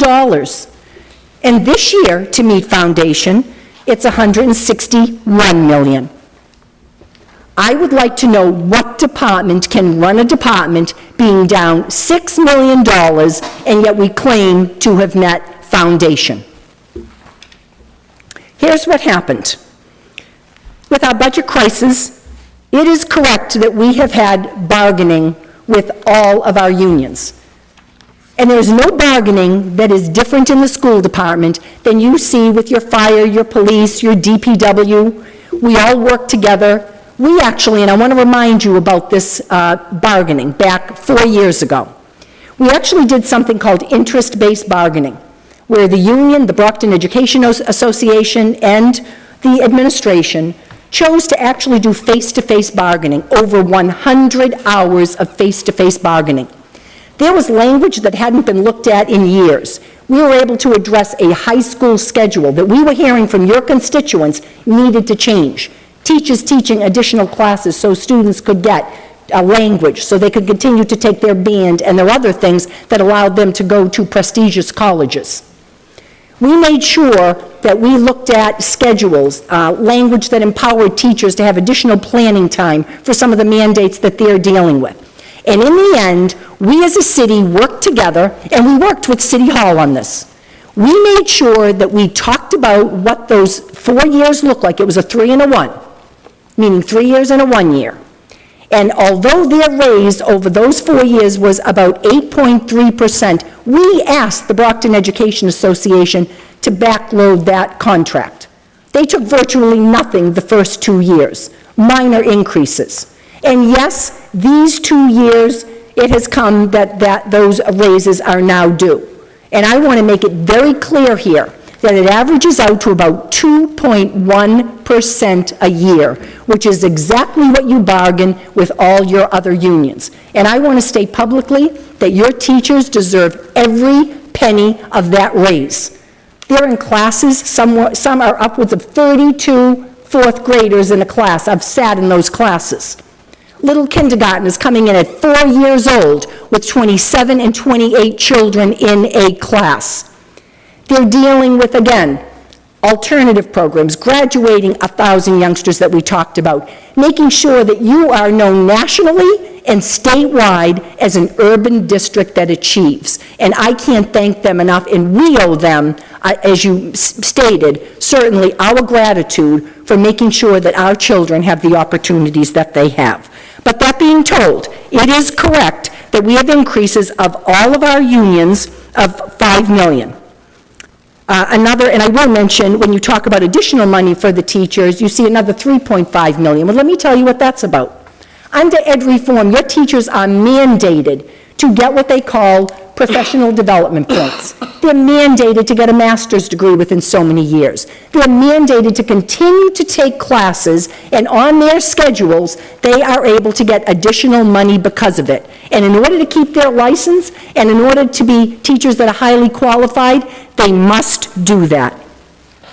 The health insurance, $450,000. Retiree health insurance. And again, when you talk about the perfect storm, I sat with Mr. Condon for my first few years, and he would always say to me, and he was correct, that it was not fair that many districts throughout the state got to claim their retiree health insurance towards the foundation formula, and Brockton was one of, I think, 192 communities that were not able to do that. Well, that changed. So for 4 years, we're getting hit with a calculation that, again, you count towards foundation that wasn't counted in the past of $1.3 million. We also have in there the special education out of district, and I know Mr. Farwell, Councilor Farwell, you talked about that last year. We have to replace that. We had used that last year to help us out in a very difficult budget. That has to be replaced. It's replaced in this budget. That's over $11 million. And when we talk about the biggest hit of all, when you heard me start by talking about how do you run a district, when you say you've met foundation, and yes, you have, what happened to that $6 million? Well, what happened with it is we fought ferociously in the city because we did not want a charter school. Our children were well served by our public education system in Brockton.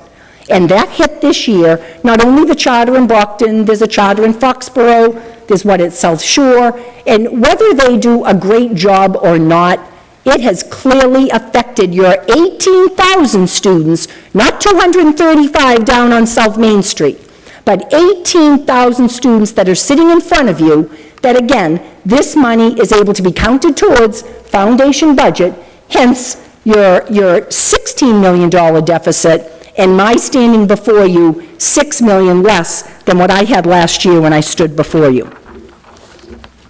If you look at the next few pages, the budget barometer, this is what we have worked on all year long. So every time you'll see things in there like round 1, round 2, it feels like a boxing match, and in fact it is, when you're trying to balance a budget with a $16 million deficit. And what we did here, and again, I can't thank my school committee enough. They came to meetings every Tuesday, whether it was a school committee night or not. We were there working. They came to retreats in the winter to talk about the budget and how we would tackle this deficit. So when you look at what's in this budget barometer, and I want you to please pay attention to the page after page after page after page of cuts that we have made in the Brockton Public Schools. Cuts to programs, cuts to activities for students, millions of dollars over the past 4 years in cuts to technology. We cannot keep doing that in this district.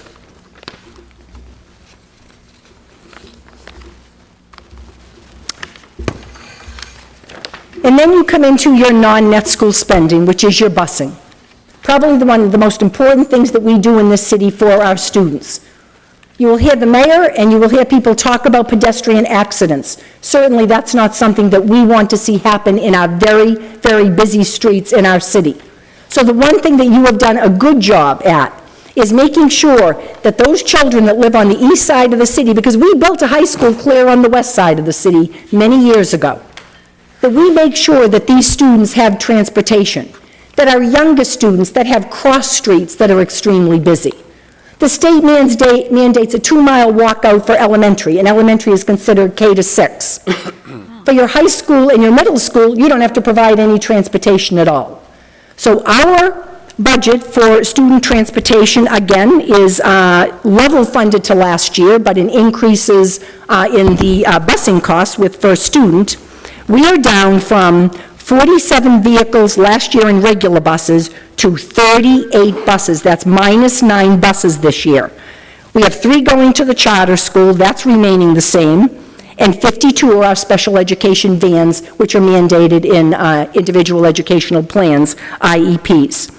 This year, you're looking at a walkout at this point in time of elementary at 1.75 miles, your middle schools at 2.0 miles, and your high school at 2.5-mile walkout. There will be thousands of youngsters that will not have a bus ride to school if this remains the budget for your transportation. I do want to talk about your economically disadvantaged, because this was something you heard us talk about at length last year. And in fact, we found a state budget that was deficient because 2 years ago, what we did, and we were proud of what we did, you had 81% of your students in Brockton that were considered free or reduced lunch. And we know the poverty that we experience in the city.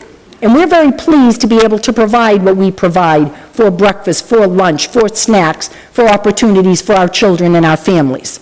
But what happened a year ago, and we have worked all year on this to the point that Aldo Petronio and I have met with Speaker of the House, we've met with senators, along with our own state delegation who has been with us every single step of the way. We've been meeting with state auditors. I had a phone call today, again, from Auditor Suzanne Bump, a classmate of mine from Cardinal Spellman.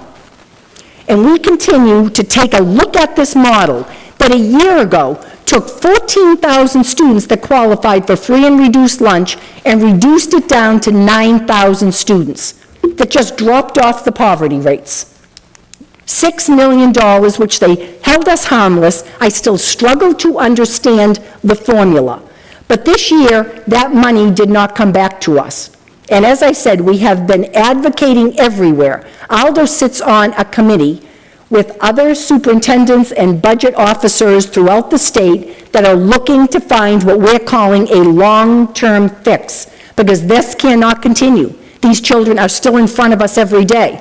Now, make no mistake about it, I'm not talking about them getting breakfast and lunch. We do a great job with that. But when you throw away the system of filling out those forms and that qualifying for how we schedule poverty, it makes a difference to the tune of almost $5-6 million in our budget going forward. You heard me mention advocacy. And again, I can't thank everybody enough. And I am talking from the mayor on down. We have all worked hard. We have talked to governors, lieutenant governors. You heard me mention state officials. There has been nobody that has invited us. We've gone in a moment's notice. We have pleaded our case to everybody that would listen. You know, I've stood before and sat with representatives. Our representatives brought us in, Claire Cronin, Michelle Dubois, Jerry Cassidy. Senator Mike Brady brought us in. We run into Boston. We continue to plead our case. I know the other evening you asked the mayor, or it was brought up about the equity in education. And every year I come before you and we talk about this. Well, I will tell you at this point here, we are working with urban collaboratives. And I am very pleased that you have, in one of your budgets, money to allow Brockton to be one of the lead plaintiffs. Because we have got to do something. This is obviously unacceptable, you've told me, to the city council. It's unacceptable to the school committee. It's unacceptable to the teachers that you saw out there this evening, or the teachers, sadly, that are leaving the Brockton Public Schools in 2 weeks, and they're taking jobs in other communities. We have given them professional development. We've hired them. They're in an excellent system, but why would they remain if they cannot count on the stability of our district or their jobs? So equity in education is the route to go. We're waiting for this state budget to settle and to find out where we're at in the meantime. But we're ready to go. And we're ready to be that lead plaintiff again in this lawsuit and this action. But I want to talk about one more thing. And I want to know which one of you are ready to stand up with me when you talk about being heroes for education or caring about education. And I understand there are things that you cannot do. But I believe that we need to, as a community, and this is grassroots, of coming together and forming a PAC, a political action committee, that talks about what we can do as a city for our children. And talks about, are we ready to look at an override in this city? Because I'm going to tell you a story. The other day, I was at Dunkin' Donuts getting my usual cup of tea in the morning. I get a giant cup of tea. I spend $3 on it. It gets me through the day. And what was really interesting this particular day is I was standing beside a hard-working construction worker. And I loved it because he brought in his order on a large slate. It was a piece of board, I'm sure, from the construction project. And on it, he had about 10 drinks listed, probably from the hard-working guys. And he was apologizing to me because I had to wait to get my cup of tea. As he walked out, and I took a picture of it. I don't do much with my phone, but I took a picture of that order, of the donuts and the coffees, and it probably came to $25, $30. And it really made me think. If everybody in the city of Brockton took 1 week's worth of, and I'm talking even a day, $5 buys one of those culottes with the whipped cream, and they show a big donut beside it. One time, whatever your vice is, so you think about what your vice is, that's mine. And to give that up, and to make sure that money is earmarked for our children in our schools, then I would agree with you that you have done something for children in education in this city. And I am willing to work with you. I am willing to start looking at our parents and our own, and when I say PACs, PTAs, PTOs, and finding out about what it means for an override. I'm trying to educate myself. But I remember standing here back when I told you, in 1980, with my father standing here with me. And I was so proud that he was here standing beside all the other public officials and trying to vote down Prop 2.5, which continues to haunt us as a city to this day.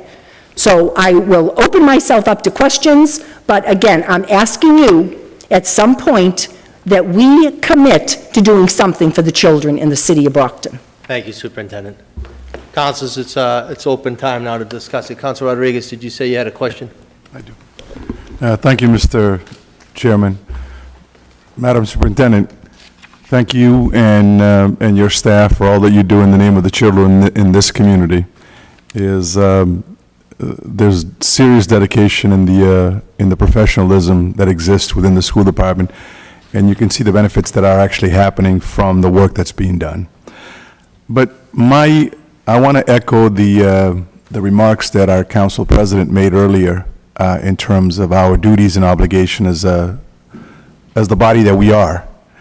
You know, this is a budget that's presented to us. If we could add to this budget, I'm sure that 99% of us in this room would add to it. But we can't do that. I mean, we gotta look at the facts. If it's the budget for $5, you are gonna get the $5, I'm sure, or whatever the budget says, that's what you're gonna get. I have a couple questions. One would be, what do you expect from this body, you know, from us, knowing that our powers are limited in the sense, you know, we don't have that greater power to override budgets in a way and move some stuff around. Two is that you've got possibly the biggest pot of resources in this community in terms of children. You know, you've got 18,000 plus kids in your system, and those students have parents. And it's the old squeaky wheel theory in the sense. Why is it, and I'm glad that you brought up the PAC idea, but why is it that the lines at the state office, the governor's office, isn't being bombarded with phone calls made by parents, not individuals that are necessarily part of the system or part of the school system, but I'm talking about general parents, parents that have absolutely, other than perhaps having a children in the system. Why is it that we're not educating these parents to say, listen, spend 2 or 3 hours in the afternoon making phone calls? Because a lot of times I think we're having a conversation with the converted folks. The 3 members of the House and the senator, they're on your side, and I'm not exactly sure what they themselves can do. But the fact is that if we all got on board and start making the real noises that we need to make, and not wait, because I think I mentioned this to you last year when we were talking about it, when do we start the protest? When do we start, I honestly, what I want to see is that I want to tune in, channel 4, 5, or 7, and see a group of Brocktonians in front of the State House protesting some things. But we don't do stuff like that. And I think the time has come for us to get off of our the comforts down here on the south side of the state and do some things. 1, with phone calls to the State House. 2, with presence, so that we can, because, with all due respect, I have one of those signs, but I don't need to put a sign in front of my house, because I'm a product of the Brockton public school system. So did my 3 children, so I don't have to be convinced. But there's some folks out in the state, at the state level, that needs to be convinced of the work that gets done in the city. So why is it that we don't turn this entire campaign outward instead of inward, and really start doing some things that make a difference? Because by sitting here, making the speeches that you made, and I appreciate bringing some of these things out, but all it's doing is giving me a heartburn in the sense, because I'm going to go home and say, gee, how do I, what can I do to help other than maybe put a little bucket in the side of somewhere to collect some change? I'm saying that we need to put a concerted effort from all levels, but to do it and do it soon, because I'm sure if the state throws a couple dollars in our direction, we'll forget about this and come back here again next year doing the same exact thing. So I think it's time for us to band together as an entire body, and not necessarily those that are just benefiting from the system. Everybody that has something to gain, or not even something to gain out of the city, but to pull our resources together and fight this fight together. But I think you have that pool of resources that I don't think we're tapping properly. You know what I'd like to see? I'd like to see some of these bilingual parents calling the governor's office in whatever broken English they can call them in, and let them figure out exactly what these people are saying to them on the phone. Because I think if that phone rang constantly in the governor's office, you would see some changes, you would see some results. So that's one of the things that I'd say is that, again, I wish that we could do more, but we can't do, you can't buy $10 worth of food if you only have $5. So, Counselor, first of all, another man that I'm giving heartburn to, so thank you. Thank you. So I do agree with you that, and I will say this, I'll tell you, from the mayor to Vice Chair Tom Minicello, I hear it loud and clear about the state, and I understand that. I think we were looking to get through this budget. You really are our last stop at this point. I clearly understand what the city council can do, but we are ready. When you heard me talk tonight about a political action committee, it's not about the elected officials, because the true power is with exactly what you said. And make no mistake about it, our bilingual parents, when they're asked to do something, they show up and they make sure their voices are heard. So we will put together, and that's why you heard me talk tonight. So, Counselor, you obviously are somebody standing beside me when I asked you. Those of you that are willing to do this, stand up. We will work very hard in the school department, because that's true. We do have a captive audience with close to 18,000 students. And it's not just the parents. You go to any kind of event, it's the grandparents, it's the aunts, it's the uncles, it's the neighbors that actually care and understand that if we don't educate our kids, and in no time, it doesn't take a long time, you ask Lawrence and you ask Holyoke what it feels like when the state comes in and says, you're underperforming, you're not doing your job, you're not supporting the schools the way that you're doing, and your school committee has no say anymore. And the elected officials have no say anymore. They come in, and neither does the superintendent. She can find another job. because they bring in a receiver, and the Commissioner of Education makes decisions about your district and what's going to happen with the students in our district. And I guarantee you, they will never do the job that we're doing for our kids in the city. So I'm fearful of what you're saying. And I'm committing to you that when we leave here tonight, our next step is exactly why I brought to you. I need to educate our group about what it means for an override, or if that's even possible. I actually spoke this evening with future Judge Mark Gilday and asked if he would sit with me and educate me a little bit in this process and how the city goes through actually doing something like this. But one thing we have to do is we have to stabilize this budget. We're bleeding. We are bleeding internally at this point, and we don't have any, we have done everything we possibly can. So I commit to you, and, you know, again, the equity in education lawsuit, there needed to be dollars. I thank the mayor for bringing that forward. We've been talking about it probably since early February, when other communities came up with a figure and said, let's all commit this, let's get a pot of close to $500,000 at least for seed money. Aldo Petronio went to his recent MASBO conference, which is all your business officers, and he had people from not just urban centers, other people wanting to jump on board and being part of an equity and education lawsuit. So we will move forward. Well, I just wanted to, leave it out here that, I see the mayor sitting in the front row here, and there's not a single one of us, elected or otherwise, that would actually look into cutting the school system to a point where it becomes devastating to the children in our system. I mean, we should be increasing the budget, not necessarily cutting it, but when you look at it, we can only do what we can with the resources that we have today. So that's why I think it's important for us, not to wait until tomorrow, the day after, and basically start out as soon as this budget gets approved and we move on, we start taking the steps that we need to take. And that's why I started out by saying, nobody here is finger pointing. This is how we got here. Yeah. We just have to figure out how we get out of where we're at. And that is going to take people coming together and making a decision about what's important to us. All right, thank you. Thank you, Councilor. Councilor Barnes, please, followed by Councilor Azak. Thank you, Mr. Chairman. Good evening, Superintendent Smith. I just have a few questions, actually, on some of the information that we got in the state of the schools tonight.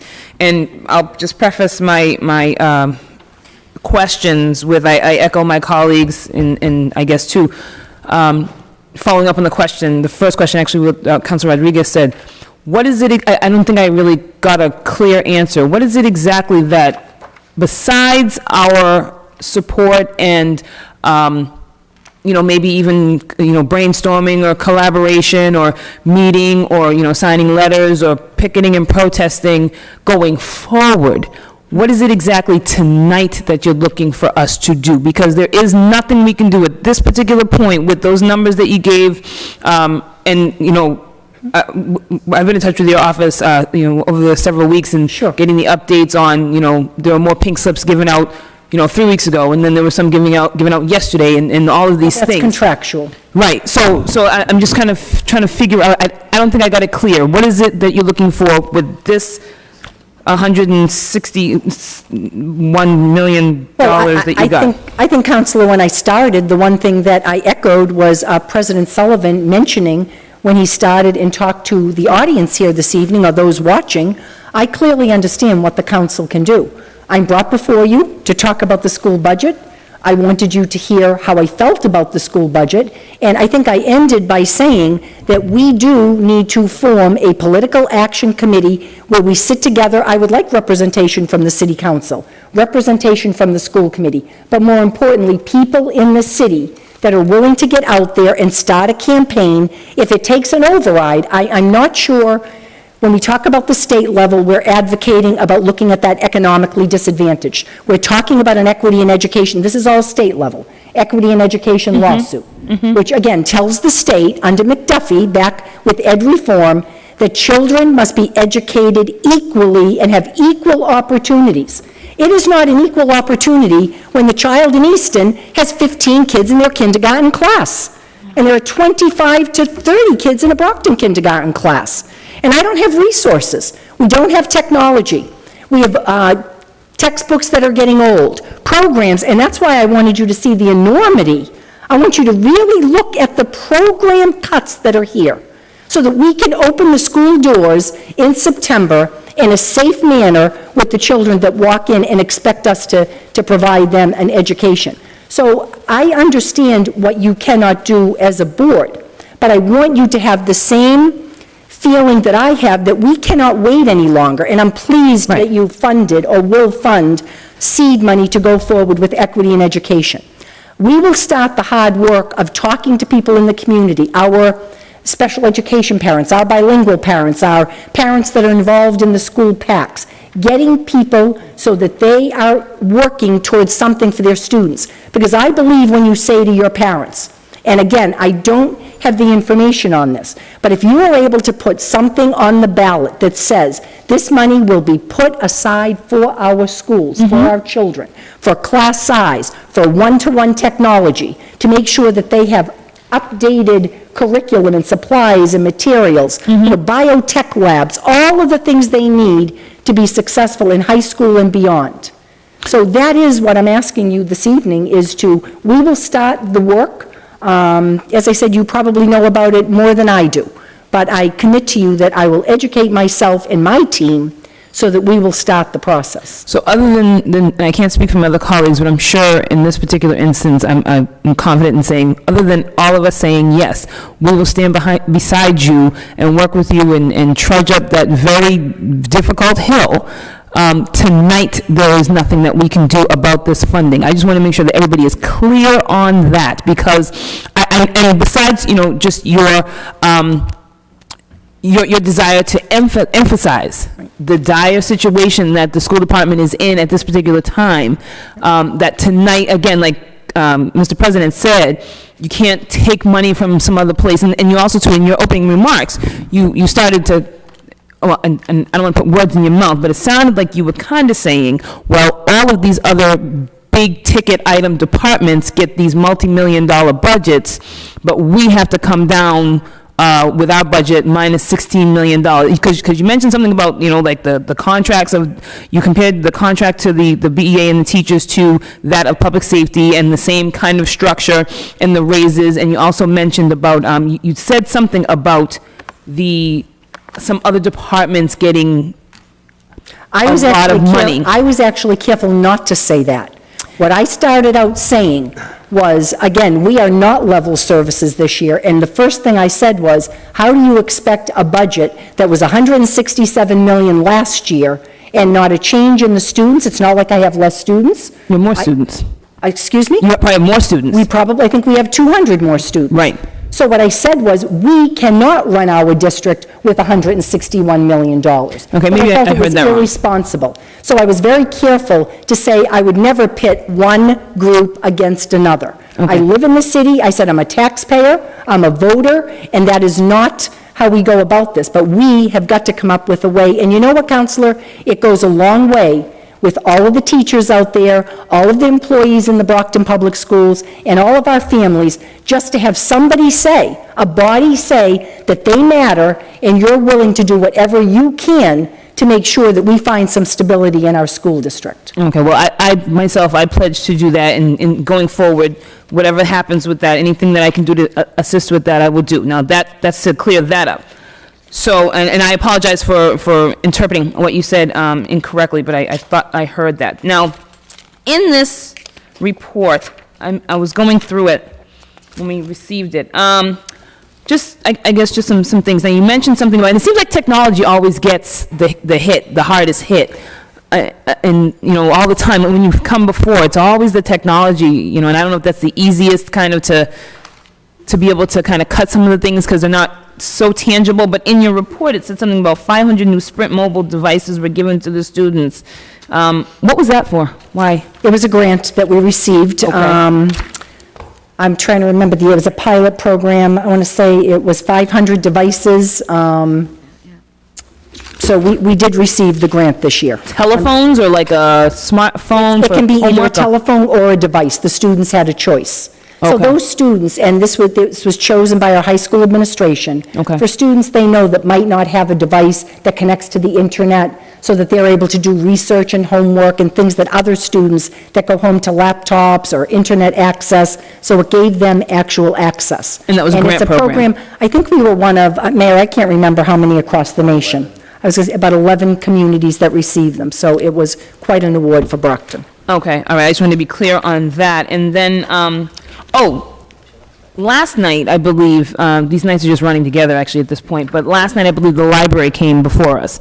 And the director of the library mentioned something about looking at having an ESL coordinator or on the verge of hiring some kind of ESL coordinator.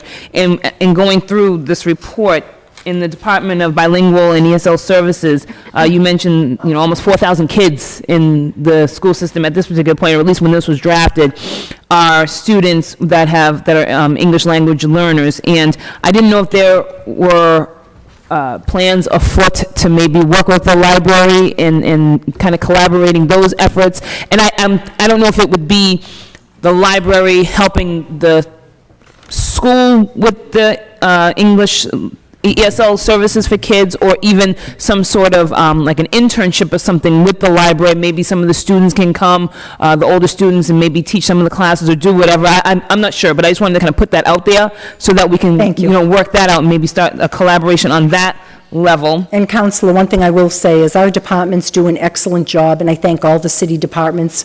We try to work very closely with them. If they have grant money or services, especially the library, they're in touch with us about special programs, opportunities for kids. We work with them on summer programs to make sure that students continue their opportunities to read. So super. We continue to work with city operations. Great, okay.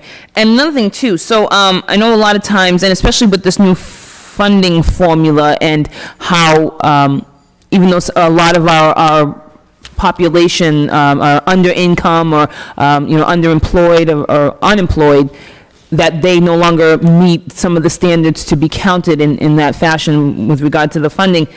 And I know that sometimes like being involved with DSS or DCF, it's a stigma, and folks don't want to be involved with those kind of services. But I'm looking here too on the pupil personnel services and some of the psychologists and some of the situations, the outside school situations that the kids need to deal with.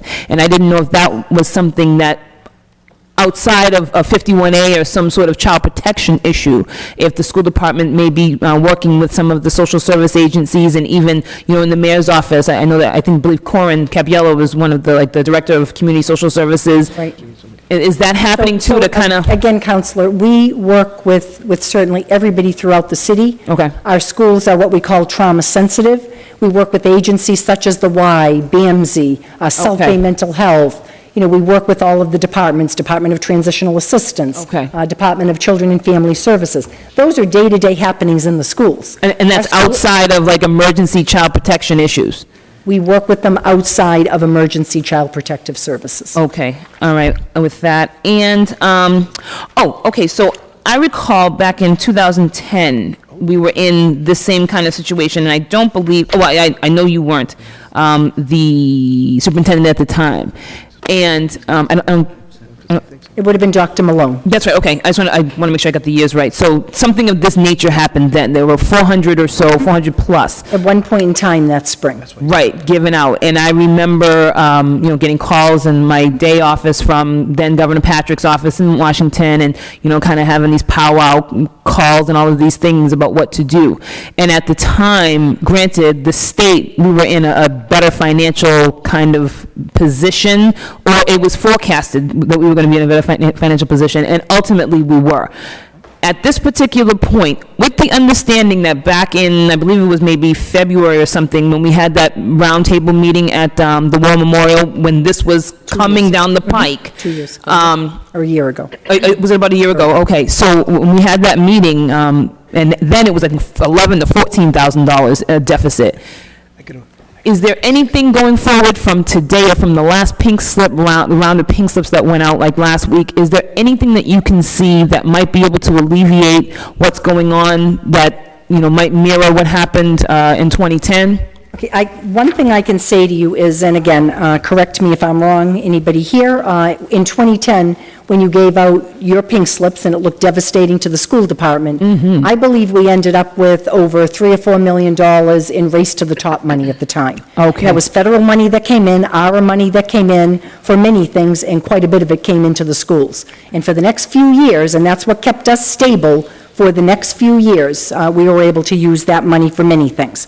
So you have asked me what could possibly be coming in at this point. Right. And every time I talk about this, it makes me nervous, but I will tell you, again, this is an advocacy from the mayor to myself, on down with our legislative group. We have talked about asking for a charter school reimbursement.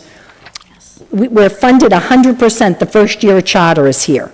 And our concern was, last year, the charter, again, never really opened in Brockton till in December. You all know that it was located outside of the city. They didn't even know if it was going to open in early September, and we were concerned about students coming back to the Brockton Public Schools. It didn't give us a chance to correct. That's the reason for the 100% reimbursement.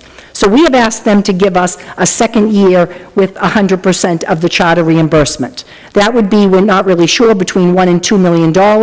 I don't know at this point if it's made it through the Senate budget. It would be in conference, but we're not necessarily hopeful about that, but we advocated for that. Okay. There's also an additional money for per pupil aid of about $30 per student for every student throughout the state. That's probably another $600,000 for us if it makes it through conference with the state budget.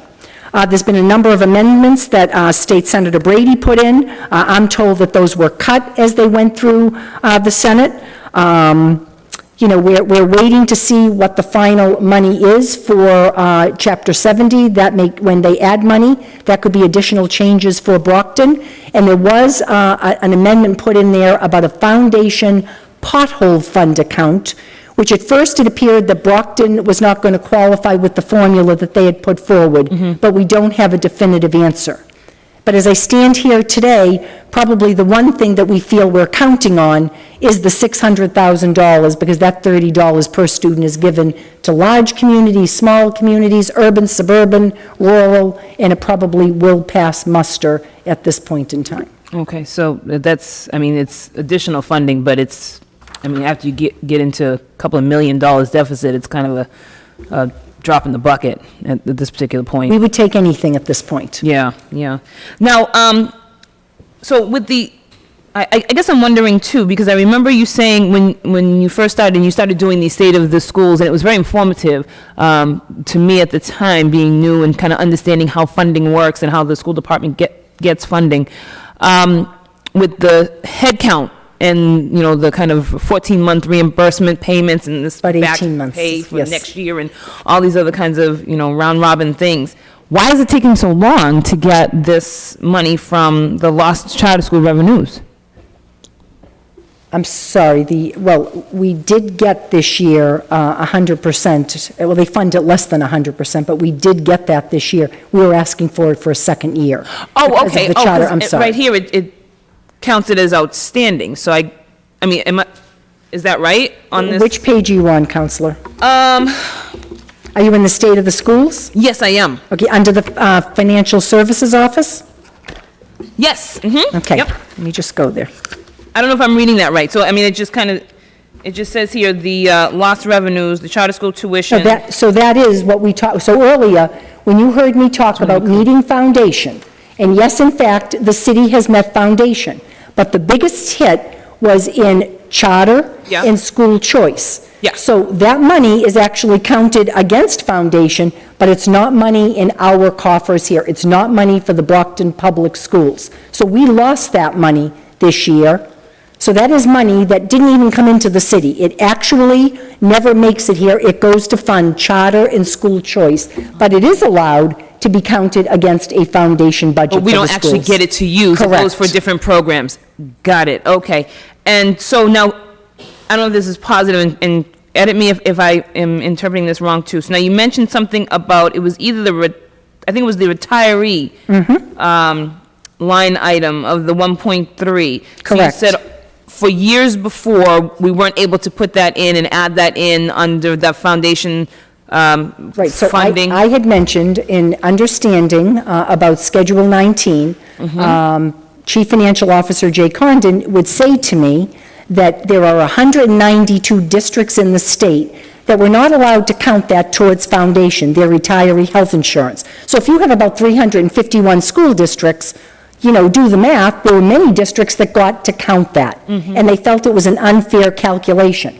I don't disagree with that. I just said that it hit our budget. Last year, I believe, was the first year at 1.3 million. It's going to take 4 years to get to, I think it's a figure of about $4 million. Okay. So 1.3 million last year, this year, I think the third year is next year, and then we will be done, and, you know, we'll actually stabilize that part of the account. That's what I was going to ask. We So didn't going want to take forward, the it $4 will be million in. right away from us. Okay, all right, I understand. But that contributed to the $16 million deficit. Okay, all right, and, I mean, the facilities is still an issue, facilities issue is still a thing, and, you know, up there, there's definitely no money for upgrades. If we can't get, you know, the kids the technologies to take some of their high-stakes testing equipment, I'm sure facilities is way down the line. Well, I don't want to tell you it's way down the line.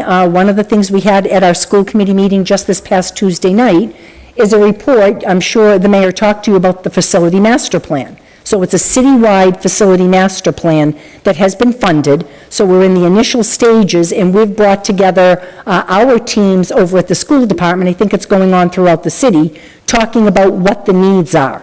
At some point, I'm sure they'll have to come before the council. I mean, you're talking a 20-year, 30-year plan. But at least the plan is being done. It'll talk about opportunities, and you've heard me talk about, you know, you've got a high school, and every time I see MSBA, they talk about understanding that's almost a 50-year high school. And it was interesting looking at the presentation the other night, and they were showing all of the buildings in the Brockton Public Schools. And it showed the Keith Center, which is your old Brockton High. I believe that opened in 1916. And when you look at when it closed in 1970, when you opened that new Brockton High, I think that's about 54 years. You are getting close to, right now, your Brockton High is about 47 years old. So we need to start planning. Does it take a new wing? Does it take bringing down each of those buildings and renovating? So within a 10-year period, you have virtually a new high school up on your wonderful footprint on the west side of the city.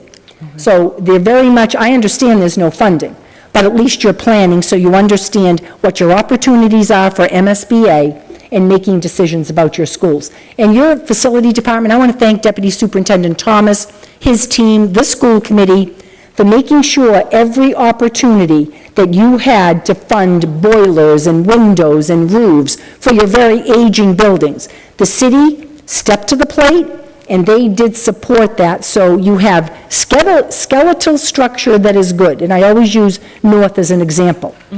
Skeletal structure, good building, but that inside desperately needs to be upgraded, renovated, and certainly brought into an appropriate facility for our middle school students, and that's just one. Right. And just the last thing, and I'm not even sure if you can definitively speak to this. The rumors in the streets are that the Plouffe School is closing, or that a junior high is closing, that's what we're facing, and I don't know if that's a nasty rumor? No, it's, you know, I don't want to say anything's a rumor. The one thing that we had to do this year, I mean, those of you that followed, you know, we have made some changes in our school buildings. Some of it from a coordinated program review that was done for our Goddard School, which is for our therapeutic setting for our students that have individual educational plans, and we were told that building, we couldn't increase the students there, it didn't have an elevator for accessibility, and they come back when you do a coordinated program review to check and see if you have implemented the things that they're telling you are corrective action plans. So we weren't sure what we were going to be able to do. So without any money, and actually at a savings of almost $900,000, thank goodness, you made a decision to move the Goddard into the Huntington, a 100-plus-year-old building that actually has an elevator. It's actually a great building that allows us to expand that program if needed, and many times that's bringing a student from outside placement to the tune of $100,000 back to our own district where we can provide an appropriate education for the student. You then took those 560 students at the Huntington, and you put them at the Gilmore School, which is an elementary school, very similar to your Kennedy School. Has a cafeteria, a stage, playgrounds for the students. So that was the move made there. Our students that were at the Gilmore, our preschool students, our early childhood, is being moved to your Barrett Russell, which you renovated back 4 years ago. It's a beautiful facility. It'll be a wonderful facility for our youngest students. And you actually took that kindergarten center, and because of the budget, we pushed the students back into elementary schools. So those kindergarten students, it'll no longer be a kindergarten center. So we ended up being able to actually close one building, and that is the Goddard. But that's the move. Okay, all right, so there's strategically things, okay. I So you understand. asked about other building closures. If we continue to lose, and I'm not saying we're losing many students at all, but we do have to pay attention to a $16 million deficit, and if we do have to look at middle schools, because that is the charter school that is in the city, I think it's about 235 students, then we need to take a look at what we do for money savings, not because we want to. Right, okay. Thank you, Madam Superintendent, and thank you, Mr. Thank you, Chairman. Council Barnes. Council Ezak, please. Thank you, Mr. Chairman. Good evening, Superintendent. Thank you for being here tonight. Thank you to our school committee members, and especially to our teachers that are here. I recognize one of them, Miss Lee, is out here, so it's very good to see you. This, as far as standing with you, next to you, with you, alongside all of you, we're right there. This is part of our everyday life. As far, I have 2 of the 18,000 children that are in the Brockton Public Schools right now. So we deal with this. We hear about what's going on in the schools on a regular basis, from morning, afternoon. And I thank you for your passion when you present to us, because that's, you know, you are passionate about what's going on. We're passionate as parents and as elected officials.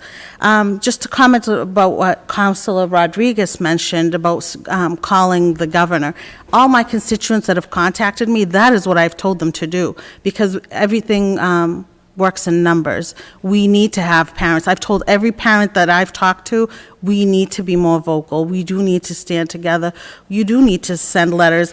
One of my constituents is, I believe she sent letters to everybody, Faith Tobin. She lives in Ward 7. I believe she may even work for the school department. But we have received her letters, emails, and I believe she sent them to the governor. So we need to continue that path. What else can we do? You mentioned the tax, well, I'm calling it a tax, but an education tax. I brought that up. I've asked Mr. Condon. I believe I've had a conversation with Mr. Petronio about it. I was under the understanding that we couldn't do that, that it was illegal. But if that is how you feel that I would support that 100%. I believe we need to make sure that if there is a tax, it goes towards education. So whatever you need on our end, I know that I can say I'm right there with you. And it's not just because I have 2 kids and the 18,000 students in Brockton, because I consider all 18,000 of them they're our kids. I'm proud of every single one of them, even though they're not my own. So whatever we can do to support them, we will do. So if we need to march to the State House, I hope Councilor Rodriguez is there with me, we will march. I believe a few weeks ago there was a group that was up there. I wasn't able to make it. I had to work, but there was a group that did go up to the State House from Brockton. So there is, we are present, we are here, we will fight the fight, but we need to this is a huge deficit. 16 million is a huge number, and I don't know how we can make up for it. And speaking about cuts, this afternoon I heard that Chinese will not be offered to the freshmen going into the high school, which to me that's devastating, considering I have my daughter's been studying it for 3 years, so now for 1 year they're not going to have it. So this affects everybody at all different levels, whether it's the activities, whether it's the classes, teachers. I mean, we have amazing teachers. So tell us whatever you feel we need to do. I will tell you this much. Presently in our budget, and we're looking, again, we had to contractually give out the pink slips. I mean, they're very real. There are 143 teaching positions at this point in time that are not coming back. There's 22 administrators that are not coming back. But one thing that we did do is your school committee put aside, and we continue to look at money as we've eliminated job after job after job, And we've put aside, at this point, about $600,000. So you will see us back at work, and every dollar that comes into our district right now is for teachers, and I'm talking classroom teachers, to make sure that your child has an opportunity. I heard teachers out there this evening, when we were out there talking, it was actually a guidance counselor, who talked about a student needing a world history class that right now doesn't have a teacher at the high school. I mean, you look at the cuts, I believe the high school had 45 cuts, pink slips, that were handed out to real teachers that are teaching there today. They no longer have a job at this point as of June 22nd. But I assure you, and the school committee will assure you, that every dollar that comes in, whether it's money that we talked about from the state, whether it's money that they have put aside at this point, for every $1 million, it's 25 teachers that come back. We've been working with the unions and finding ways to be creative, to also have help from every one of our unions. And I thank them, because we're continuing that dialogue. That's I'm happy to hear that, and that's how I think we can move forward. I just have two questions, and I don't want to keep you long. I'm sure my colleagues have other questions. You said that you've met with the state delegation, our state senator. I know that you've been in contact with them. You've told me that, before tonight, but have we gotten any results? What are they saying? Are we getting Counselor, anywhere? I feel when you say, have we gotten any results, so we worked very carefully with, first of all, our legislative delegation when the House budget was going on. We went in there, we met with February 21st, I can tell you the date. I went in with 4 other superintendents and met with Speaker DeLeo. Excellent conversation, talked about our plights, very similar about the economically disadvantaged. I mean, it's different in every budget, but that was something we had a commonality. So they have tried to put things into the budget. Some of it didn't make it through the House budget. Other things did and were put onto the Senate. Senator Brady, again, had us in there. We also met with a delegation of representatives. It was one of their conferences, I believe that was back in March. Went in and spoke to, again, a group of senators. Met with our economically disadvantaged group, which included Senator Sal DeMacy, who is vice chair, I believe, of the Ways and Means. Again, talked about some of the same plights that they're facing in Everett, Revere, Chelsea, areas that he represents. State auditor, had her come down here. Talked about how unfair it is that unless you are in a certain category, unless you have food stamps or you receive Mass Health or Department of Transitional Assistance or foster care, that is who counts as directly certified. That is unfair to the population in Brockton. There has to be another measure that an auditor's office can put together a team, whether we have to pay for somebody, to have our parents come in that do not have direct certification and don't intend to, but are still poor families and should still count as that calculation. The strangest thing happened in this calculation. You have some places, wealthy communities, where you have people that were embarrassed about filling out a free and reduced lunch form. Maybe the dad, mom lost their job, whatever it is, and they probably applied for food stamps or maybe applied for some kind of transitional assistance, but were not filling out a form. You know what happened when this went into effect? Communities like Milton received thousands and thousands of additional dollars because they had directly certified people in their community. You have people here, our immigrant community, that would no more, at this point politically, go and sign up for a program. And it clearly is is a systemic bias in our community, and it's affecting us in a negative way. So again, Counselor, I agree with you about the State House. I will tell you that we have invited the governor. I have personally invited him just before he became governor. He wasn't even elected. I was at the DJ Dream Fund, and at the time, I wasn't happy with his stance on charter. And I went up to him, probably that was the worst thing I could do, is introduce myself as the superintendent, share with him my concerns about charter, but invite him to come and to see the work that we're doing in a large urban district, the challenges and the obstacles and how our kids are performing. He has never come here. So the lieutenant governor is here often, and she has come and she's read to the children. I know the mayor has her in his office often and shares with her our challenges. But again, I invite the governor to come and to sit down, to look at our community, and to talk about, again, ways that the state's obligation is to make sure our children get an equitable education. Thank you. last thing, you mentioned a political action committee. If you do want to get that going, I would love to be a part of it, and I'm sure some of my colleagues would. So whatever we can do, because we really don't want to find ourselves here next year in the same position. Thank you. Point of information, Council Azak, I was at the State House last week, and I met with Jerry Cassidy and Clerk Cronin, and Jerry's on the House Ways and Means. Michelle Dubois was here tonight. She was outside, she was here. Jerry, Mike Brady, and Michelle sat up here. They were counselors. Claire's uncle was in Mayor Carpenter's office. So and they're all products of Brockton Public Schools. So they're doing what they can do. The good thing about Brockton is we're very lucky. We have 3 reps that go to bat for us and 1 senator. So I know they're trying to see if there's funding there. Jerry was very clear, and Claire was very clear on that. So in terms of an override process, just for point of information, Attorney Gilday, who's our legislative counsel, will be getting sworn in next Thursday. We will have legislative counsel that will succeed him, so you can sit down with Mark, but once he's a judge, he can't offer legal advice. What would need to happen on an override council is those that are new, is a vote would have to come for the council. We'd have to do a home rule petition. We'd have to have the state delegation do a home rule petition. It'd have to be vetted out on both the House and Senate side. House counsel, the attorneys up there, and the Senate counsel would need to also verify that for an initiative that would come back to the ballot for the voters of Brockton. So it is a lengthy process, but again, you know, if everyone's ready, willing, and able to do it, you know, I say we do it.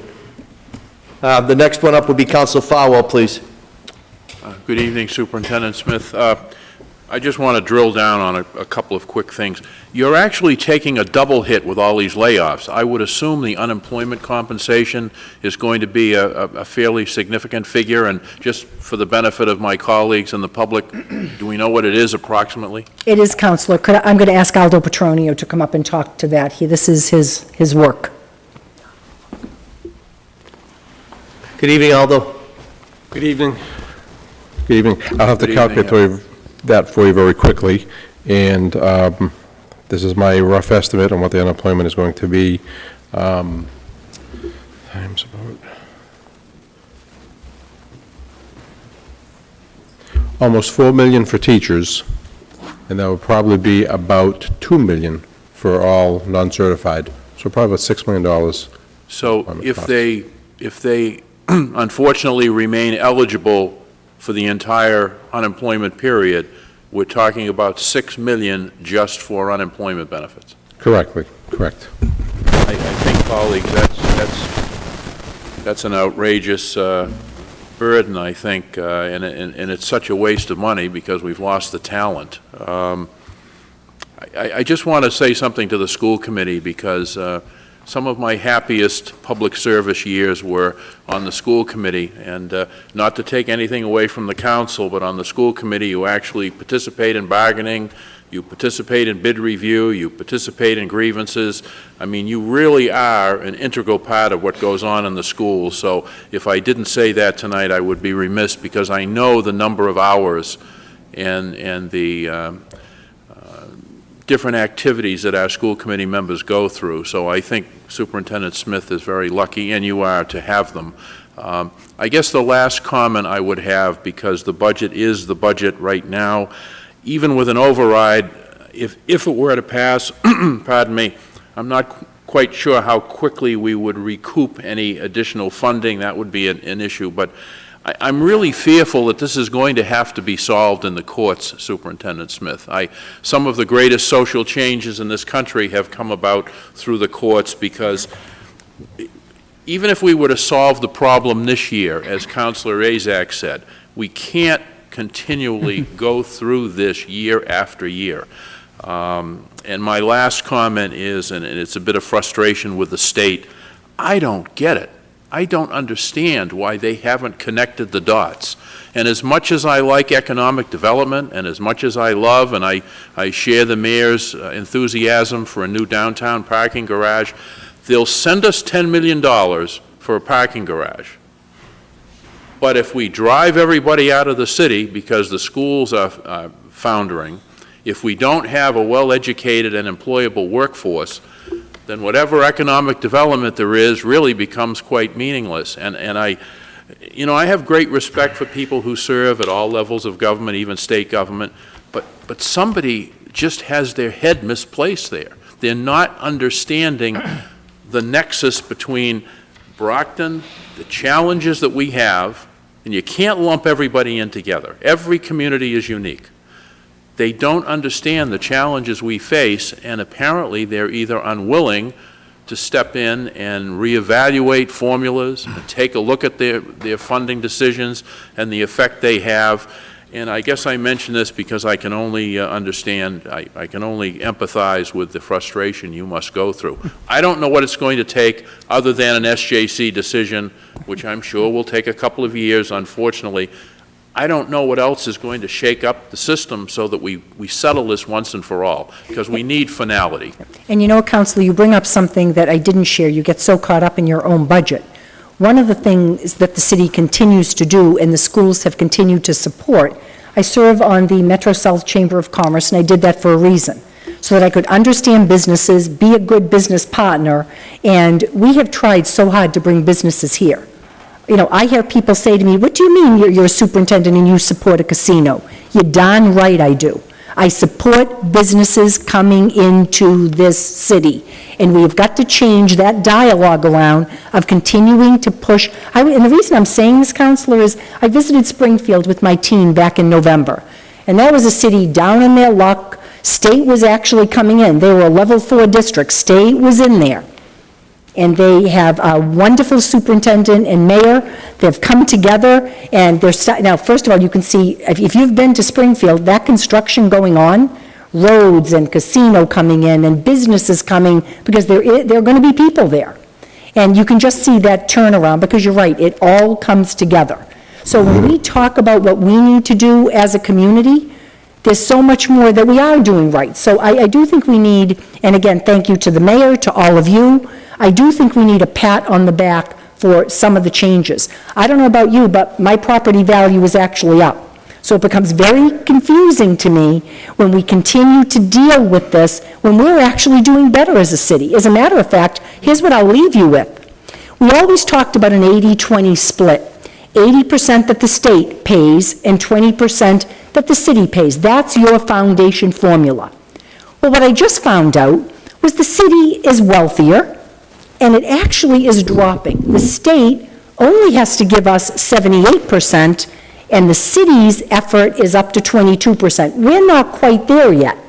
We're making incremental gains, but that is going in the right direction, and this is the time, again, that we need to come together and sit and have discussion and make sure before the summer is over that we have filed an equity in education lawsuit, that we have brought together a political action committee.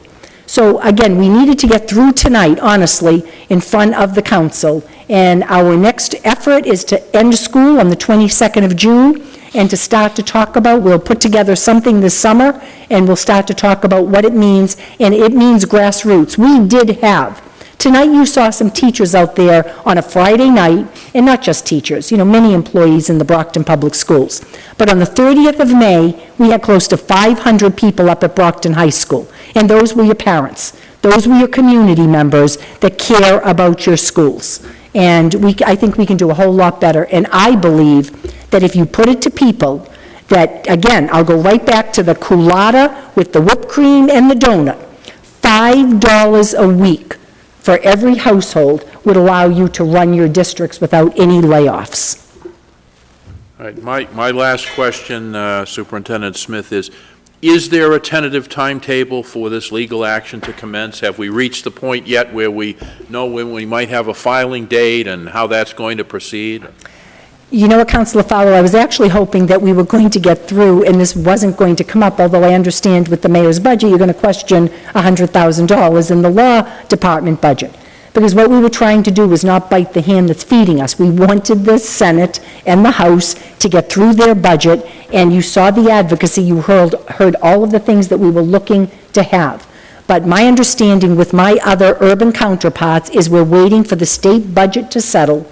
We will then get together and make our decision, and we will be at least one of 5, and I guarantee you there's probably more that'll come on board at this point. Thank you very much. Thank you, Mr. Chairman. Thank you, Councilor Fowler. Councilor Cruz, please. Thank you. Thank you, Superintendent. I think To echo most of what has been said tonight, you're bringing coals to Newcastle. This group has always been there. We don't have a budget problem, we have a revenue problem. And you talked about some things tonight that you and I have talked about in the past. I mean, part of my frustration is this is the same talk we're having every year, only it's worse this year. And I'm certainly willing to file in the council for a Prop 2.5 override. That's still a stopgap. And the problem is, and to go on what Councilor Farwell said, we have already gotten this judgment. We have won this court case. It drives me crazy that we're going to have to go back to court to get something done that has already been ruled the law of the state. And it drives me crazy. We need to get that going, and you know what? If we file it before they get their budget done, maybe that'll get them to start thinking a little bit about what they should be doing up there. And in fact, I'd recommend strongly those phone calls don't just go to the mayor's office, because anything's going to have to come out of the legislature. So those should go to Speaker DeLeo and Senate President Rosenberg's office, and let me tell you, they'd be more in tune. The governor certainly isn't somebody who is a big fan of gateway cities and the constituency that you and I serve. Nice guy, I'm sure he's a great guy. That's what I keep reading about, even from some Democrats. And they should remember when the next election comes around what he hasn't done for the people in the cities like Brockton. But to get that, to move on, because again, we're here on a Friday night and you've had a great crew out here tonight. You telling us all the things. We already know what great things are happening in school. You know, I have 3 students that have been through there. In fact, Joe's Chinese teacher was just out here, and he had Mrs. Lee too, and I'm not sure he liked it as much as your daughter seems to, but it's time to get the lawsuit going, because that is the only way we're going to have a permanent solution. Anything else is strictly stopgap. Any of the budget riders that Senator Brady and our legislative delegation put in are only going to help this year and they're only going to help a little bit. It's time to stop that. It's time to go back to the courts and say, we have already won this case. It was the Brockton case. McDuffie. And it's unconscionable to me that we're all getting, I don't want to say angry at each other, but we're all frustrated as constituencies that we need to do more. And again, I was the co-chairman 20 years ago of the Prop 2.5 override committee that we had. And the state stepped up to the plate because of the court case, and we didn't put the Prop 2.5 override question on the city ballot. And again, unfortunately, I'd be afraid it won't pass even if we do put it on the ballot, but at least we would have tried. But I'll certainly be willing to file that in this committee, but that becomes a ballot question. And again, it's a stopgap. It's, even though permanent money, it doesn't solve the budget problem. And here you have your Foundation Budget Commission review. This told you that it was a broken formula. This, along with, again, I agree, the McDuffie case was 1993. It heralded in ed reform. So when you have a Foundation Budget Review Commission that heard from every suburban, rural, urban district that said that formula is broken, and here you do have a senator that is telling the governor to implement the changes that are recommended here. This would go a long way. So I think, again, we have a lot of information, and I don't disagree with you, and I've heard you loud and clear. So I'd be willing to file that, and the only other recommendation I would give you is, instead of stopping at Dunkin' Donuts, you might want to stop at George's and get a big something in a glass, too, to get you through the day. It might work a little better at this point. Thank you, Mr. Chairman. Councilors, any other questions for the superintendent? Council Barnes, follow-up. Yes, I just had one follow-up. Superintendent Smith, you mentioned something about when you mentioned about this dossier here, you said to take a look at the pages and pages of cuts. And while my colleagues were questioning you, or while you were giving testimony, I did look, and on number 67, on the central executive team position, included in line item number 7, $180,000, there's not a yes by that for cuts. And I went back to the book, and number 7 in this book, just on the opening page, is nurses. So I didn't really know what the status of that is. It was a cut, a complete cut. It was a deputy superintendent of curriculum and instruction. And where's that? It is in the, I believe, and again, you had to look at the rounds, so I'm just trying to see in what item it was in.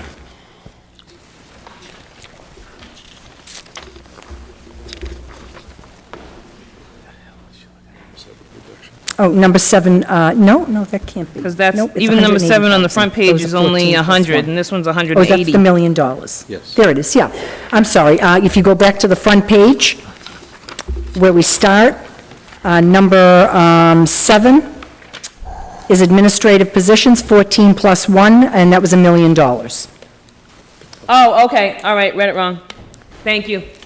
Thank you so much, Mr. Chairman. Any other questions for the superintendent? Councilors, the chair just wants to say, historically, the city of Brockton gets shafted by the Commonwealth of Massachusetts. We could talk about the Webby case, which was the precursor to the Hancock case, which was then the McDuffie case, Jamie McDuffie. You hit it on the head, Tim. I mean, it's precedent. It's been settled. But the city of Brockton hasn't got fair share of lottery funds, reimbursement for transportation costs. But I think what was very, very clear, other than what the superintendent said, that the governor's only come here for a political fundraiser, and just recently with the DA's office opening. I think if you look at every local official, every school committee member, every state rep and senator that spoke against the charter school, Matt Malone, who made over $1 million as superintendent, was a proponent for the charter school.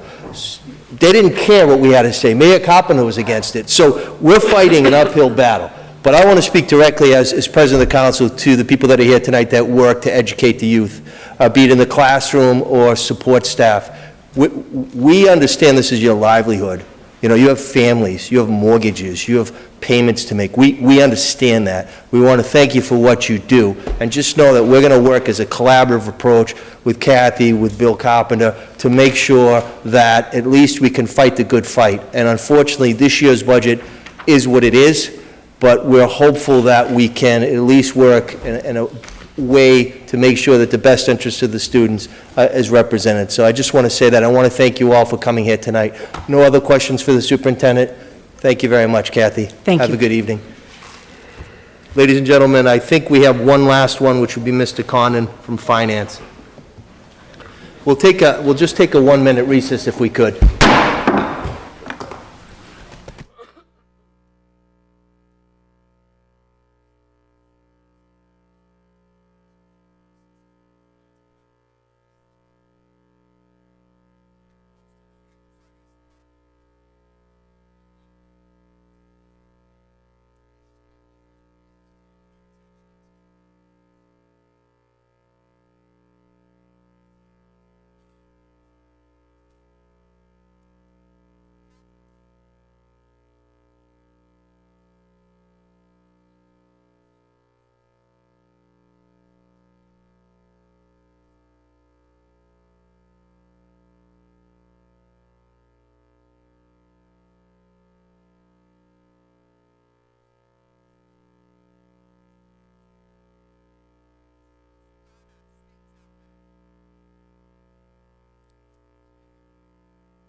No questions, let's go. Fine. I hereby call the Finance Committee meeting back to order.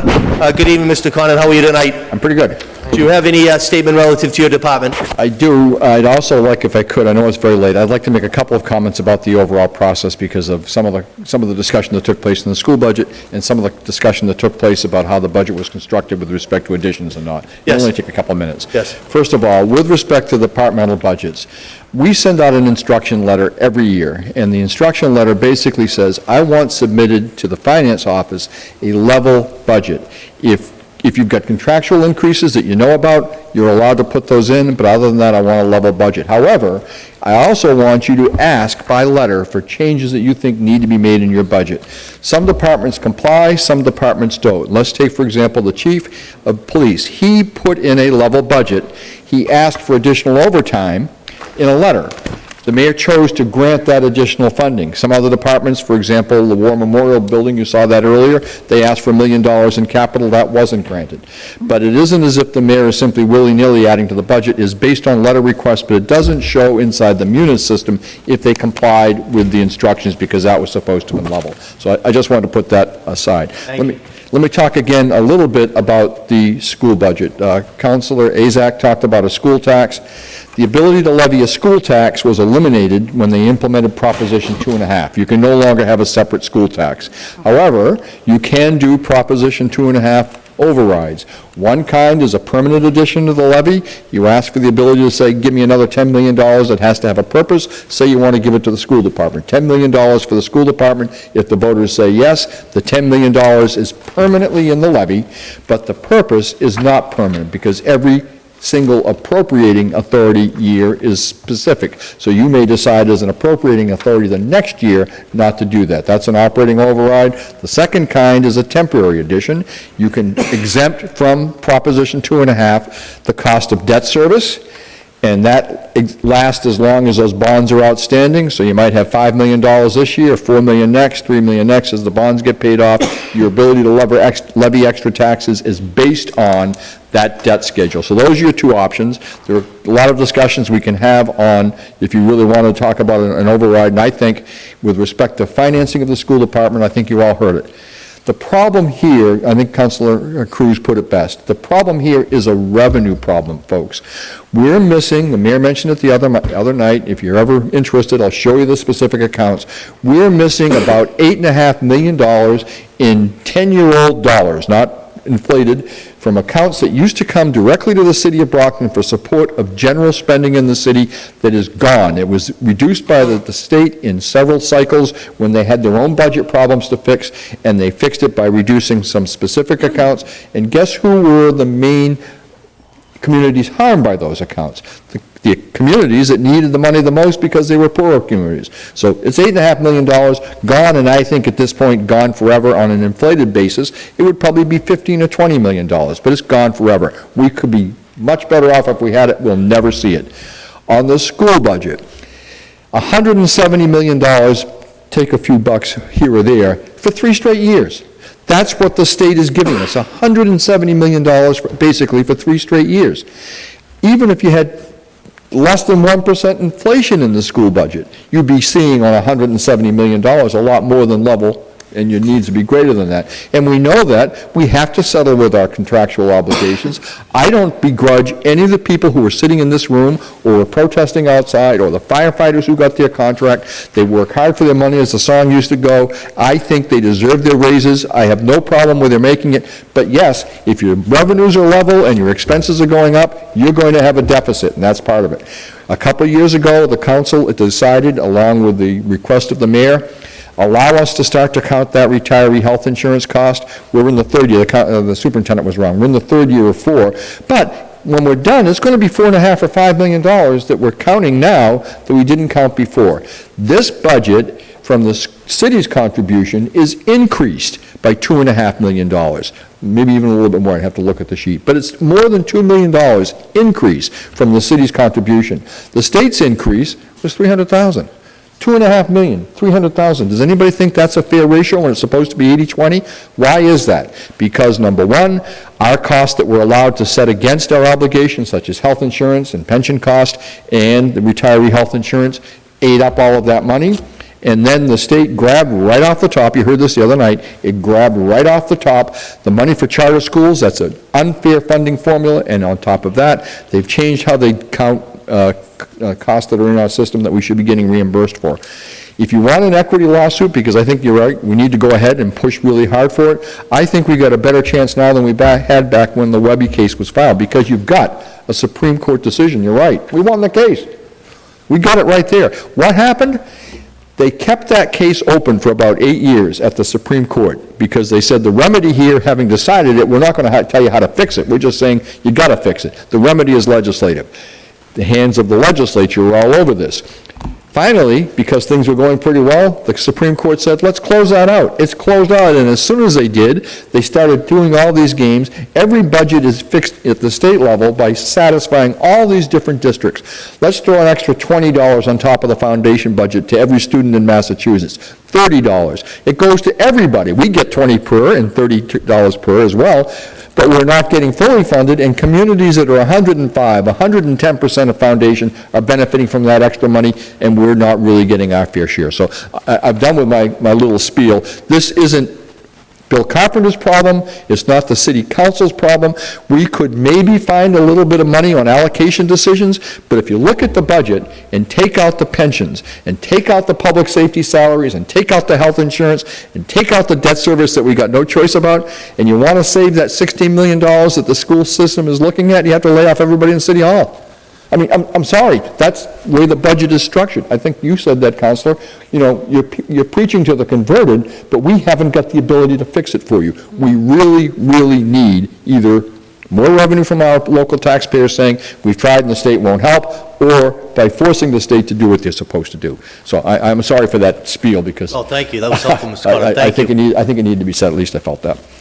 So on my budget, there's not an awful lot going on in the old finance budget. There are a couple of accounts you probably need to know about. One is most of my people are paid by ordinance, and we're in the ordinance pay increases that we're in the second year out of 3. That's showing that increase. I have a clerk in my office who's paid by the collective bargaining agreement, and that was settled a couple of years ago. She's getting a little bit of an increase. The other things that you might wonder about is, why am I buying electricity in the finance department? And the answer to that is, we have these solar contracts where we buy the power from these solar farms, and because of that, we get about 20% of that value gets applied to individual electric budgets by meter. So our other departments' budgets are down a little bit because of those solar credits, but there's one place where the purchase is made, and that's out of my budget. So my budget pays for electricity, not because I'm running a lot of computers in my office, but we're paying for that solar power. The second is the consultant line item. That item mainly pays for the cost of our obligation to a consulting firm which recovers Medicaid dollars for special education students on by following the head counts and going after the state for our share of it, and they get paid on a per pupil recovery basis, and we share that with them, and that's where that's budgeted. So I'll take questions after that. Just comment on that. Is that a contract? Yes. Okay. Yes. Questions for Mr. Condon? He answered it. That was my 2 questions. So. He answered both your questions, Counselor. It's not his first budget. It's definitely not. Any questions for Mr. Condon? Councilor Cruz.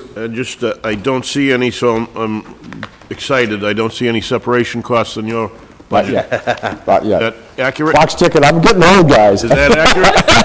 You can't leave till at least Howard I Newton. can no longer sit in these benches. I have to stand up. I mean, but not yet. Hey, Howard's still here, so you gotta wait. No, I'm around for a while. Thank you, though. Yeah. Thank you, Mr. Chairman. No questions for Mr. Condon. Thank you, Mr. Condon, and you and your staff. I mean, you were here every night, so we appreciate your expertise and your professionalism. Thank you. Thank you, Mr. Councilors, President. we're going to take a recess. Okay, recess. Did we do the cut sheet?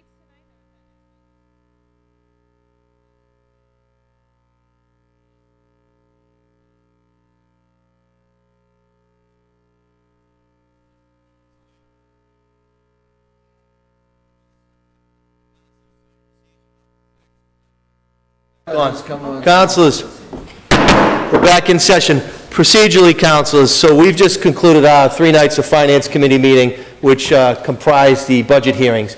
Again, I want to thank each and every one of you. They're always long drawn out. but it's rightfully so, and we do it once a year, and you guys definitely did it right this year. Procedurally, everyone was notified today there will be a special meeting. I said this at the beginning of the meeting tonight. Special meeting of the full city council, which will be next Wednesday. It will be the 14th of June here in the chamber. Remember, under the budget process, we as the legislative body, we can make reductions, we can't add new additions, we can do reductions. If you choose, we could do those reductions, start them tonight, finish them tonight. It's up to the will of the council. If you choose to, we could do those during the special meeting on the 14th of June. We could do that before it's ratified. The only thing, if you decide to do that, we would need to send it back favorably tonight to the full council, because this is a finance committee meeting. So you would just send it back, and at that time, we could make amendments if the council chooses to. So it's the will of the council what you choose to do tonight. Put it for Wednesday. Wednesday. Mr. Chairman, Wednesday. I make a motion to accept the budget. Currently as presented. Second. It's a motion favorable back to the full council. Favorable back to the full city council. Which is a special meeting on next Wednesday, June 14th. So motion on the floor. Is it on the motion, Councilor Farwell? Yes, just on the motion. We do have the city clerk and legislative council joining us as well. Is it possible to just add in there, subject to further? Oh, you can always make those cuts that Well, night. I know that, but I can just see Doesn't the need to be in the public motion, thinking I that we believe. have just Doesn't have rubber to stamped be in the this motion. tonight. And, That doesn't have to be in the motion, Counselor, point of information. You can still make any cuts. I know that. I know that. I'm just looking at what we're doing tonight makes it appear as though we're unanimously approving this budget. Now, if we come back on Wednesday and start making changes, to me, that looks confusing. I think, Council, I think really the only thing we're doing is, because we're sitting as a subcommittee tonight, and we did last night and the night before that, the only thing we were doing is we're concluding the subcommittee, finance committee meeting, okay, which comprised the budget hearings, and we're just sending it back to the full council, which will be sitting on Wednesday night as the full council for purposes strictly of the fiscal 18 budget. And again, at that time, we can make cuts, or it's up to the will of the council. So I see what you're saying, Councilor Farwell, but really, we do this all the time, coming out of Finance Committee. We just send it back to the full council, and then we can have dialogue, discussion, and debate at that time. If you choose not to do that, we have the ability to do what you want tonight, Councilor. Well, let it go to a vote. Councilors, the motion's been made, it's been properly seconded, to send it back to the full city council, which will again be a special meeting on the motion. Yes, on the motion. So now I'm confused. So I agree with what Councilor Farwell said about adding that caveat pending, change or potential changes at the next meeting. So if, as the motion is, I understand it doesn't need to be there, but it may be prudent to have it said out loud that is what the purpose. Motion's on the floor, Mr. Chairman. Right, no, but this is my statement, this is my question on the motion. So if I say yes to the motion, how does that? If you take an affirmative vote on the motion, Yeah. it's sending it back to our special meeting next week, which will be to debate, discuss, and either approve or not approve the budget at that time. We can't approve or disapprove it as a subcommittee finance, we can only do it as a full council. So if you choose to honor the request and that was properly seconded, it's just sending it back to the We're finance just meeting. deciding However, when- Councilors, as I said before as a chair, if you want to do debate, discussion, of potential reductions, we can do that tonight. I myself am going to do them on Wednesday. Yeah, I'm going to do it on Wednesday as well, but, okay, all right, I'll just say no. Send it back. No decision. Motion was made to send it back to the full council. It was properly seconded. All in favor of sending the budget as presented right now to the full council for debate and discussion on the 14th of June at 6:30 PM. All in favor, please raise your hand. All opposed? It passes. Councilors, again, thank you for everything you've done. Remember, next Wednesday, 6:30 sharp. Please be here 6:30 sharp. Meeting is hereby adjourned. Gonna have to get a new gavel.